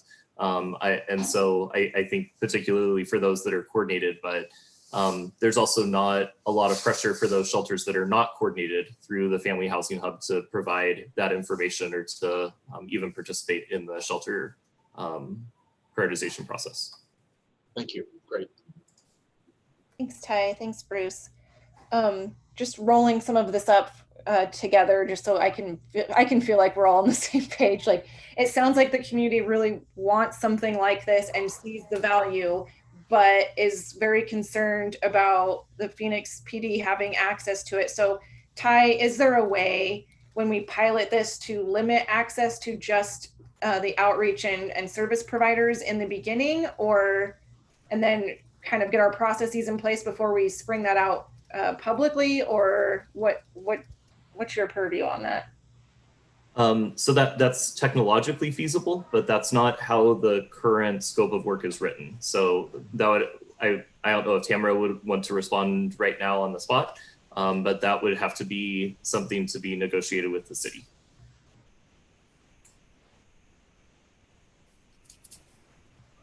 All right, thanks, Ty. Is any other questions or comments?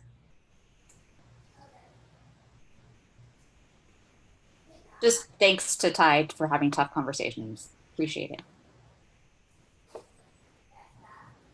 I appreciate you all very much. Thanks, Ty. All right, this was not on the agenda for action, so if there are no other questions, comments, or concerns, we'll move on to the next agenda item. Thank you, Ty. Okay, we're going to be moving on to item 8, and that's the COVID-19 response rehousing strategy. So next up is going to be Ariana Saunders, who will speak about Corporation for Supportive Housing's COVID-19 response rehousing efforts. Take it away, Ariana. Thank you, Steve. I'm just trying to share my screen so I can do that. All right, so can you guys see my screen? Just want to make sure. Yes, we can. Yep. Okay. Oh, scared me. I thought maybe you couldn't hear me either. Okay. Hi. Yes, Ariana Saunders. I'm with the Corporation for Supportive Housing, or CSH. And my partner is Sue Augustus, who is on a much deserved day off today. So I'll just be presenting this today for you all.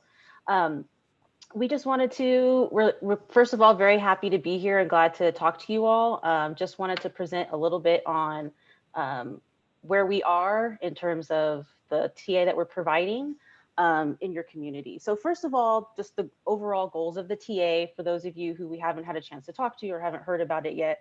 The backstory is in response to the COVID crisis, HUD assembled what they're calling a stimulus response core team. And so they wanted to assemble on the first phase, TA providers who could then support communities respond to COVID in terms of standing up non-congregate shelters, redoing policies to protect both people experiencing homelessness and employees or individuals that are working with them. So that first phase kind of started, I want to say, end of March through June. And then the second phase started, which is where Sue and I fit in, and our official title is rehousing coaches. And so the second phase is really to work with communities to help them respond to, now that we've got this probably influx of people experiencing homelessness or people needing to utilize non-congregate shelters for their own protection, how do we then try to rehouse them as quickly as possible, recognizing housing is the most significant and permanent way we can help mitigate the spread of COVID.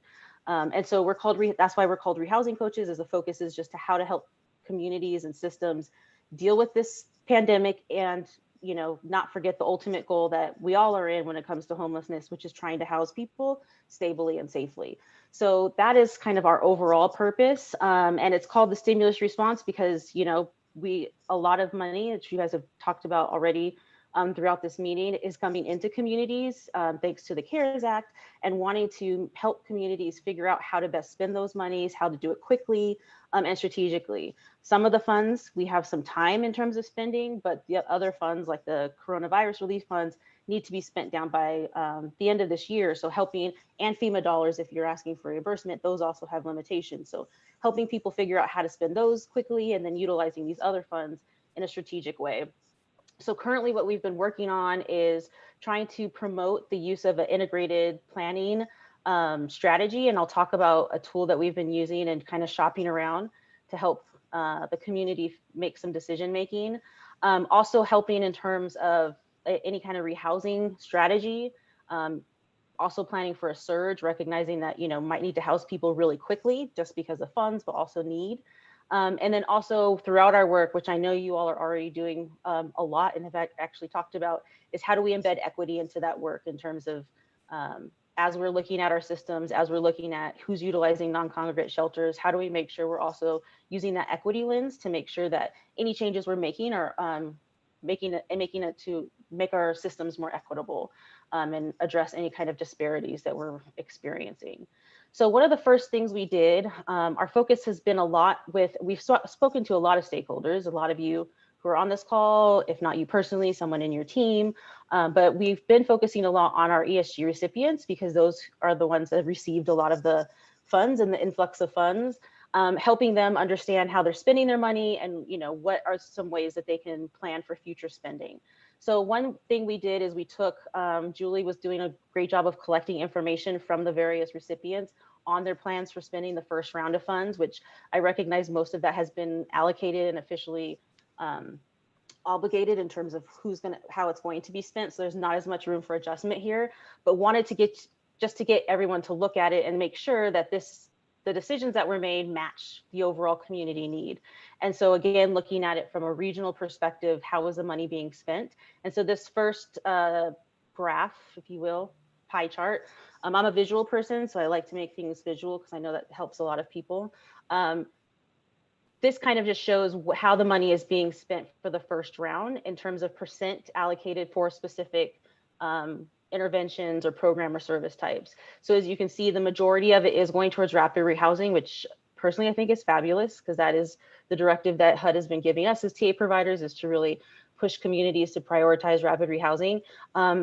Emergency shelter being the next significant portion that's being utilized for.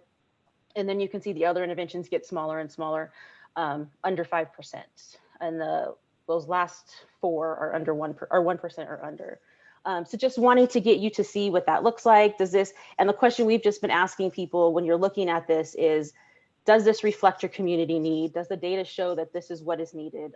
Do you need this much amount going towards rapid rehousing? And do you need this much amount going towards emergency shelter? And that question came up just in the last proposal, how much is being utilized for HMIS? Because there is a need to put some of those funds to that for a lot of the reasons that were discussed earlier. So just getting people to think about that. So one way to look at it is how the service types that are being focused on. And then another way to look at it is how are we prioritizing populations? And this goes towards some of the equity work, but then again, looking at community need. Not all of the information that we received designated which population that they were serving or the target population for the program, which is why there's a huge unknown brownish slice right there. But for those that did provide it, again, it shows a pretty even split between seniors and single adults. And then another significant amount going towards families, a little less going towards youth and veterans. And so just, again, does this reflect the community need? Does this match up with what the data is saying? As a COC, talking about you all being a regional planning body and decision makers, does this match what you think the community needs? I mean, I recognize ESG recipients are often not in the same department and not the same individuals on the COC board, but just wanting to encourage for you all to have that conversation because it's all intertwined and all connected. So what we've been also proposing is a coordinated investment plan. And I apologize if there's comments in the chat box because I can't see it, but I will definitely, you can get off mute and pause me at any time if you want to have questions or if not at the end. So what has been developed through the Stimulus Core Response Team, or the SRC, is what we call ourselves shorthand, it's called a rehousing coordinated investment planning tool. And I'll show you some screenshots from that. It's basically what I call uber fancy Excel spreadsheet, because it's way beyond my capabilities when it comes to Excel, that helps communities identify, first of all, what are our goals and strategies that we need to implement in the community? So connecting to those first two slides that I said, what are our goals in terms of populations that we want to serve or prioritize? What are our goals in terms of the best strategies we think that will affect that, whether it be rapid rehousing, permanent supportive housing, whatever the case may be, because this is definitely designated to use beyond ESG funds and beyond HUD funds. And I'll show you how that is utilized a little bit. And then outlining what those project costs will be, looking at what the inventory is within the community, and then start playing around with how you allocate those sources and what that looks like. It ultimately gives you a report of how much is being spent on what, how many people will be served or households will be served, and then any gaps that might be in the system where you might need additional funding. And I think it's a really great tool for everybody to use. We're hoping that maybe somebody on the COC also wants to help us champion this, because I think it's a great way to get the community together and take steps towards regional planning, or at least having those conversations to make sure it's strategic. If one jurisdiction wants to take the rehousing and spend most of it towards rehousing, then another jurisdiction can step up and start, using more of it towards shelter or focus on youth versus seniors. So that's really the point of it, is to help facilitate those conversations, but then also making it very much data informed, because it's all around the data. So this is just a screenshot of like the first step. And I can send you guys the Excel spreadsheet if you want, because I know it's probably hard to read all of this. But essentially, this is the first tab on the Excel spreadsheet where you identify what your goals are, the number of households you want to serve, the household type, whether it be families, seniors, veterans, youth, kind of the typical subpopulations that we look at or that HUD often looks at. So what we did was just give you an example of what this will look like if you took the most vulnerable people off your queue. So we got some data that's on the MAG website that's publicly available that says, you know, a roughly 450 households utilize shelters. And this was a couple weeks ago. I believe it was the last week of July. Experiencing homelessness now in shelters or or through outreach. And so what would it look like if we used funds to house all 450 of them? So this is, you know, some examples of some interventions that could be done if they're on the streets. We didn't put any towards problem solving, but that is an option. But what would it cost to take them from the shelter to RH, from looking at the most vulnerable that may need to go to PSH, anybody that's in transitional housing, or non-congregate shelter that we're kind of using. It's not technically interchangeably, but for this tool, we used it interchangeably because I don't have that there. And we're assuming the cost might be the same. And then from outreach to RRH. And so what would that look like? You can list what the interventions are. All of this then feeds into the next couple of tabs that gives you kind of numbers that you can work through. So the next tab is you work through program costs. Again, a lot of this we took based on estimates and what we knew regionally, but then also federally, what some of these things cost. We could use stuff like FMR to figure out costs for RH. And then it helps you cost out basically how much each intervention would cost, so what that would cost per individual, and it gives you an overall sum based on how many people you said you wanted to serve. And then the next tab, which is where I think the real conversation starts to happen, is not the real conversation, but some decision needs to be made, is you list all the resources that are available in the community that can address the interventions or help fund some of the interventions you've already outlined. And so we kind of gave an example of what most communities are looking at in terms of overall resources or funding sources that are available, how much is available to them. And so we focused on ESG phase 1. And so that does include some of the unincorporated state funds, because we did this in conjunction with the TA provider that's working with the state. It's just in terms of wanting to help educate everybody, the Maricopa County and the state, how this tool can be utilized. So looking at what's done, what can be funded, what are the eligible costs, populations, all of this helps again populate the next following slides. I highlighted this part because in red, because in yellow, because this is again is decisions like we can't make, but that, you know, as a community or whoever wants to take the lead on this can start making, who's gonna take the lead in this in terms of managing those funds, and then what are the priorities? So are we gonna prioritize rapid rehousing for ESG funds and then maybe prioritize shelter for the second phase? Those type of decisions can also be made in here that again give you the ultimate result. And then you start allocating resources. And to me, this is where the fun happens, because you can play with the numbers, but if you're not a numbers person, it might not be as fun. But this is where you start looking at all the interventions you want, how much it's going to cost to fund them. You can prioritize them from high to medium. And then you start inputting. So the white pieces are where you enter data. And then the green pieces are drop-down menus where you can actually select. So we selected all ESG phase 1 funds and started inputting data to see, you know, just guessing. Let's say half of the population is going to need RRH, and half of the population, and not half of the population, part of the population, most of the population can be supported through RRH, and then maybe about 30% can be funded through PSH is how we kind of did the numbers. So that's where you get the 260s and the 60. Seeing again, some more would go from TH to RRH, and then how many from outreach. It said about 20 were engaged through outreach from the data we had. So, you know, how much would it take to house all of them directly into RRH? And so it gives you how much it would cost. And then overall total, you can see the last column is gaps. There's no gaps here because there's more than enough funds to do this intervention and to house 450 individuals. So it doesn't show that, but what there is an opportunity to do is under resource 2, you could either use phase 2 for entire region, or you can do this completely by jurisdiction. So maybe you just look at ESG funds and you put in Glendale, you put in Tempe, you put in City of Phoenix, and you can start playing with how much they can fund in terms of households, and prioritize it. So maybe the first is, I don't want to pick on them, but City of Phoenix, because they're larger. First, that would be the first priority, and secondary would be maybe Tempe, in terms of being able to fund an additional maybe 20 people to fill a gap. So that's kind of where you can start playing with the numbers, and you kind of have to go back and forth to see what is really working.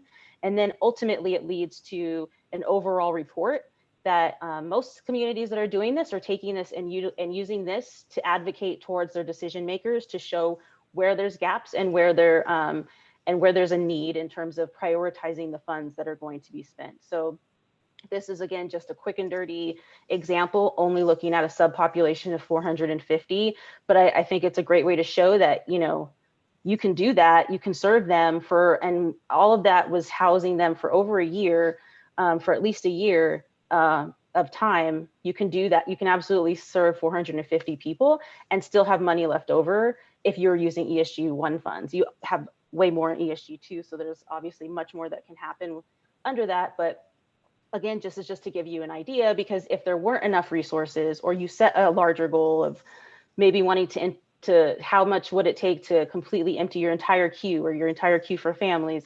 you recognize there wasn't enough, that's where this resource gap would come up and show how many households you can't serve because you don't have enough funding and how much funding would be needed to do that. Again, what other communities are doing is they're taking this and taking it to foundations, to other departments that may be able to contribute funds to see if this is, again, a conversation that can happen to increase kind of that coordinated effort to do that. Like I said, too, it could be one jurisdiction does it and can take it to other jurisdictions to then advocate, showing we have a gap of 5 households when it comes to families. Do you think you can contribute to this and help us serve those 5 in terms of, fleshing out this plan and making sure we have no gaps? So that's kind of one of the strategies that we're using, and I'm grateful that we can share it with you guys because I do think it's a very useful tool, and we're totally here to help anybody that wants to take advantage of it and utilize it, whether you be a jurisdiction or an overall, group of individuals that want to look at multiple sources. We can absolutely do that. We just need help getting some data to inform it.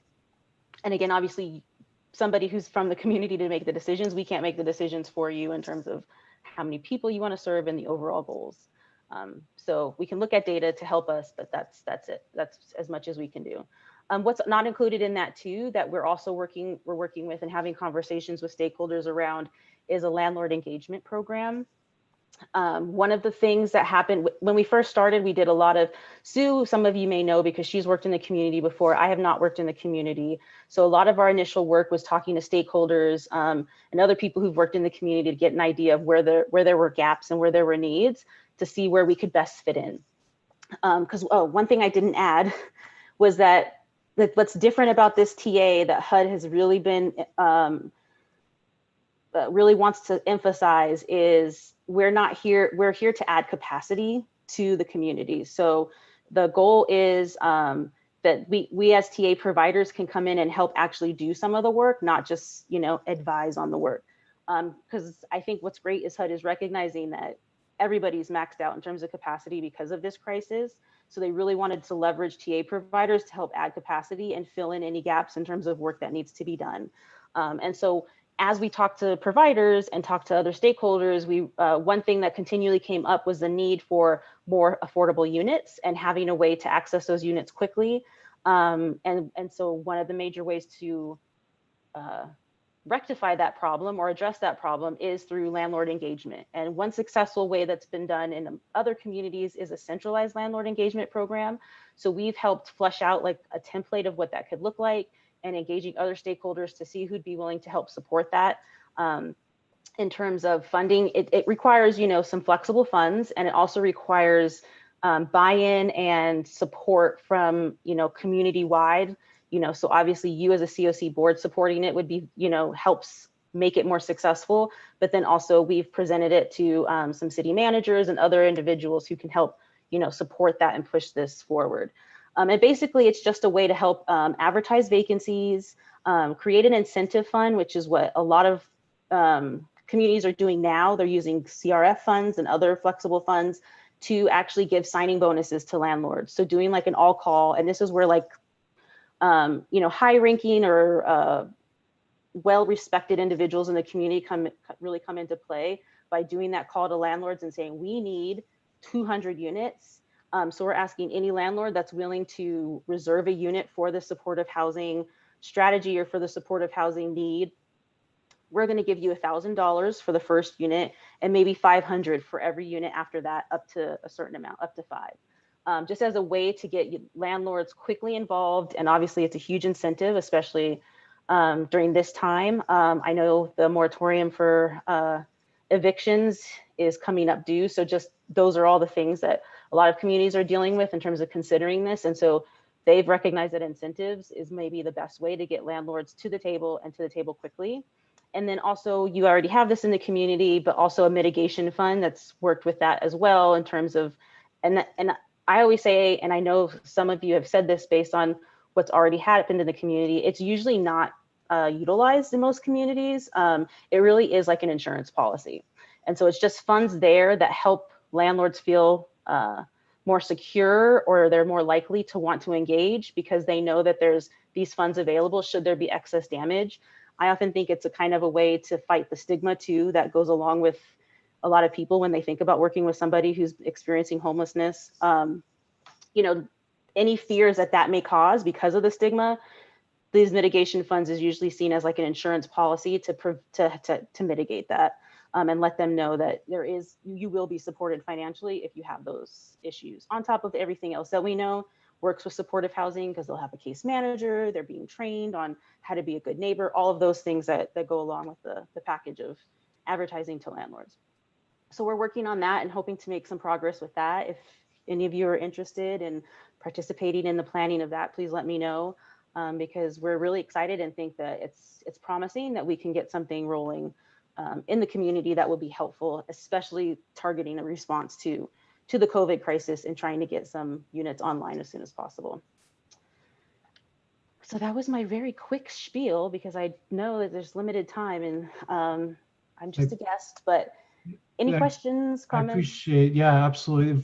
So fantastic, really informative, and I like the way the data spells it out. I'm more of a visual person, so it's helpful to see it that way. But in the interest of time, if any board members have any quick comments or questions, we are going to be way over, so I just want to make sure anything is brief. Any comments or questions? I just want to say thank you. Those are great tools, and I'm excited to work on them together. Thank you. Yeah. Thank you, Eric. Oops. Thank you so much, Ariana. That was very helpful and very informative. So thank you very much for that presentation. Thank you. We're going to be moving on to item number 9 with Tamara. Thanks, Rob. Next, we're going to move on to the discussion of our racial equity work, beginning with a report on the work group from Nikki Stevens. Nikki? Nikki, are you on? Yeah, I am on. I had to unmute myself as everybody else is having the same issue I am. Okay, so one of the things that one of the first things we've started working on with the racial equity work group was we had our first stakeholders group, our strategy session on August 19th. And our second strategy session will be August 25th as well. And we did get a draft report from Jeff Olivet and Donald Whitehead in regards to what they have found in our community. Very insightful, eye-opening for some of us. It may feel like, yeah, we already know this, but I think it's a lot of great information that's come from that report. And I think it'll be helpful in our community moving forward. We're part of the Racial Equity Advisory Board, so we've been assisting Jeff along. Some of the people on this phone call as well have been assisting Jeff along and assisting our community in understanding more about the racial equity lens for this project. So one of the things that MAG has done with Joe Consulting, JO, convene a local racial equity advisory board. They conducted an assessment on race and homelessness in Maricopa County. They developed recommendations for advancing racial equity in our community. They facilitated a community process to develop a racial equity plan. And they have also did focus groups with people experiencing homelessness that are of color. And so they did do also individual and group interviews with community stakeholders. And we also had the provider survey as well, if you guys have not seen that piece.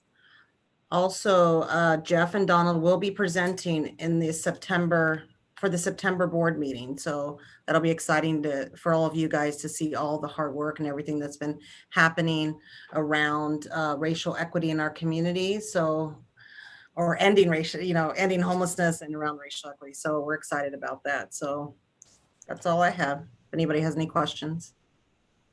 Thank you, Nikki. Any questions or discussion from the board? All right, thank you so much, Nikki. We'll move on to item 10. Tamara, this is Dee Dee. Hi, Dee Dee, go ahead. Just a quick comment. Nikki, again, always thank you for your comments and for your leadership in this work. I just wanted to say, I know that I want to really thank Jeff and Donald for the work they've been doing, and I'm looking forward to them kind of finishing up the work. And I know there's been some interest in moving forward with them again and doing, and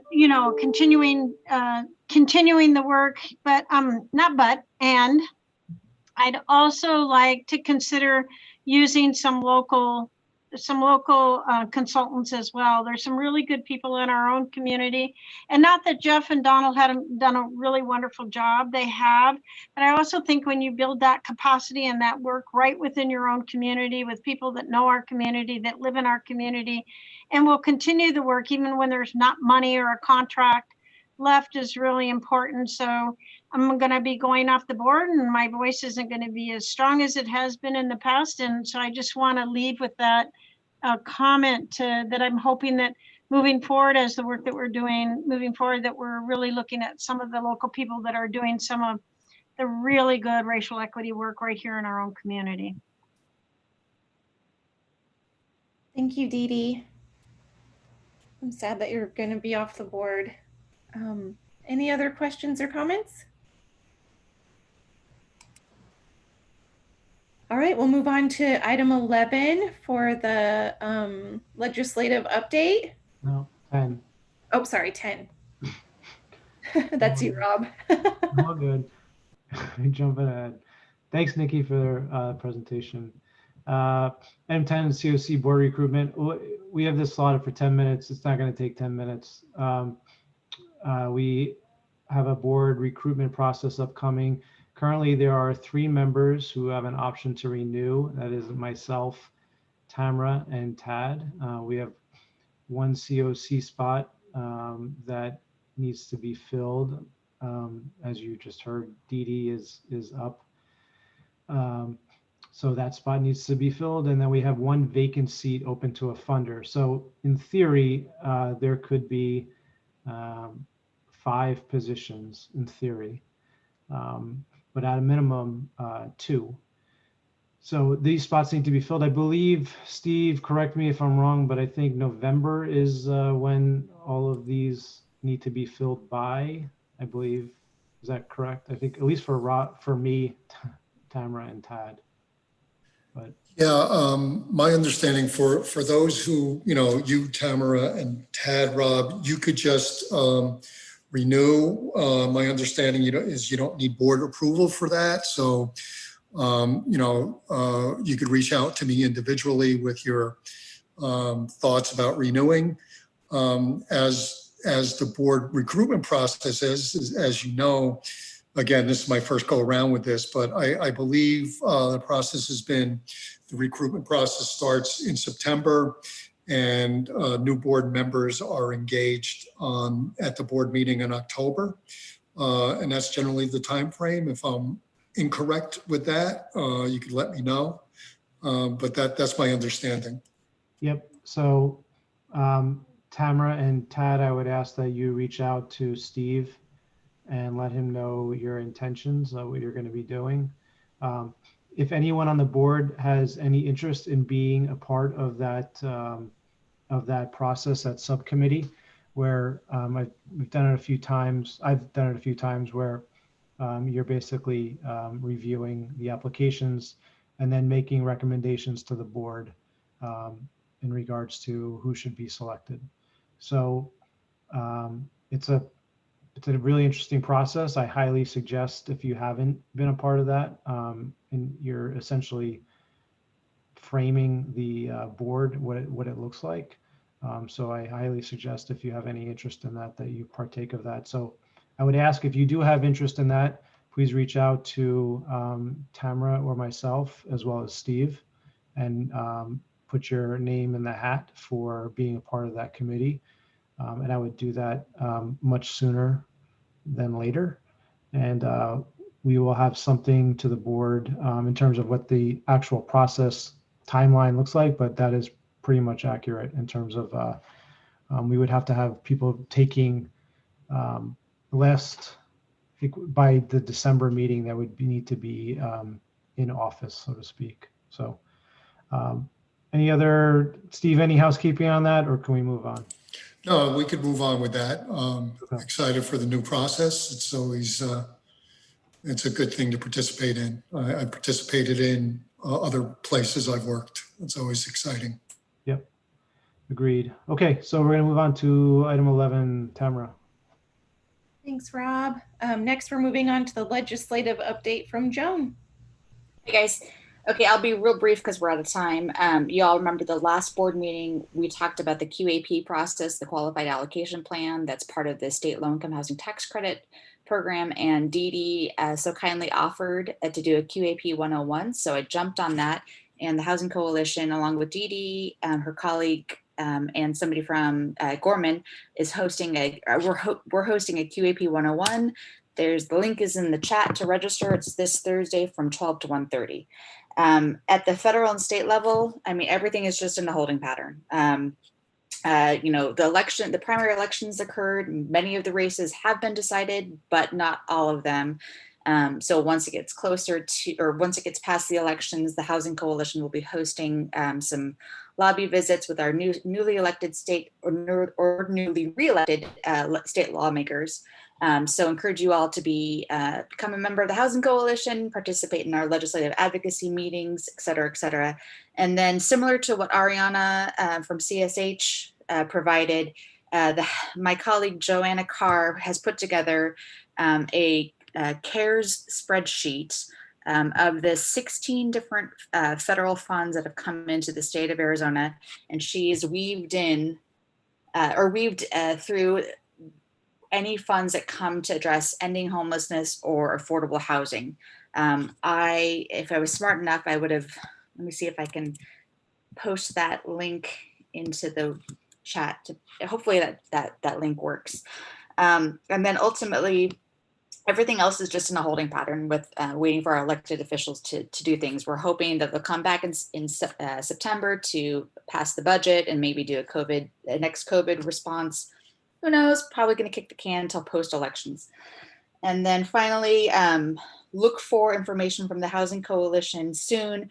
We're partnering with Equality Arizona for a virtual housing town hall on September 3rd at 3 p.m. Talking about housing. But specifically, we're going to be doing a call to action around the proposed changes to the equal access rule, which allows, basically is HUD saying, not access to shelter for LGBTQ individuals with the guise of under safety, which is absolute crap. So you can go, you don't have to wait for that. You can visit housingsaveslives.org to submit comments right away. You don't even have to wait. So that's it. Any questions? Any comments?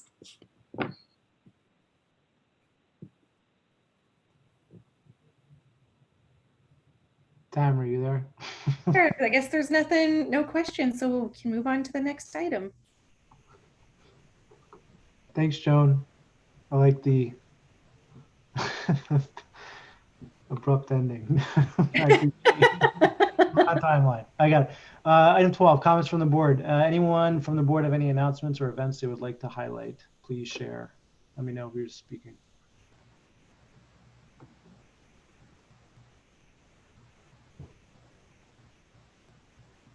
Not hearing anything, so I'm assuming I'll. Rob. Yes. Rob, sorry, this is Dee Dee. Just I don't know if I'll be any more meetings or not, but we're opening 2 PSH unit and housing communities before the end of the year. So we're opening Stepping Stone 3 in end of September. So we're adding 42 more permanent supportive housing units at our Stepping Stone facility, supported, with COC funds. And then in December, we're opening 54 units of PSH at Dunlap Point, which is in Sunny Slope, and it's 54 units. 32 of those units are supported with VASH vouchers. So really looking forward to serving our veterans in that beautiful location, and really trying to recruit some of the unsheltered veterans, Native American veterans that don't access services a lot. So anyway, we'll be adding about 100 more PSH units before the end of the year. Impressive. Good job, Dee Dee. Amazing, Dee Dee. Anyone else? Comments or sorry, yeah, comments from the board? This is Ryan. This has almost no merit next to Dee Dee's PSHs, but for anyone in the East Valley, we have opened a day center, a heat relief day center. So if you have interest in, if you have folks that need to get out of the heat, we're going to have it open from 9 to 4 daily. Unfortunately, not on the weekends at the moment, but through the end of September. There is lunch and coolness and TV and sleeping mats. It's extremely low barrier, and we will provide transportation. So if you've got folks in the East Valley that need some respite, we were really finding that there was just nowhere for folks to go right now. So we have that available. Just call me if you want the information on that. Thanks, Ryan. Any other comments? Otherwise, I'm going to close this up. Okay, thanks. We're going to move on to item 13, Tamara. Thanks, Rob. Do board members have any action or discussion items for the September agenda? I do know that I would like to revisit having board strategy sessions and get something on the calendar for that.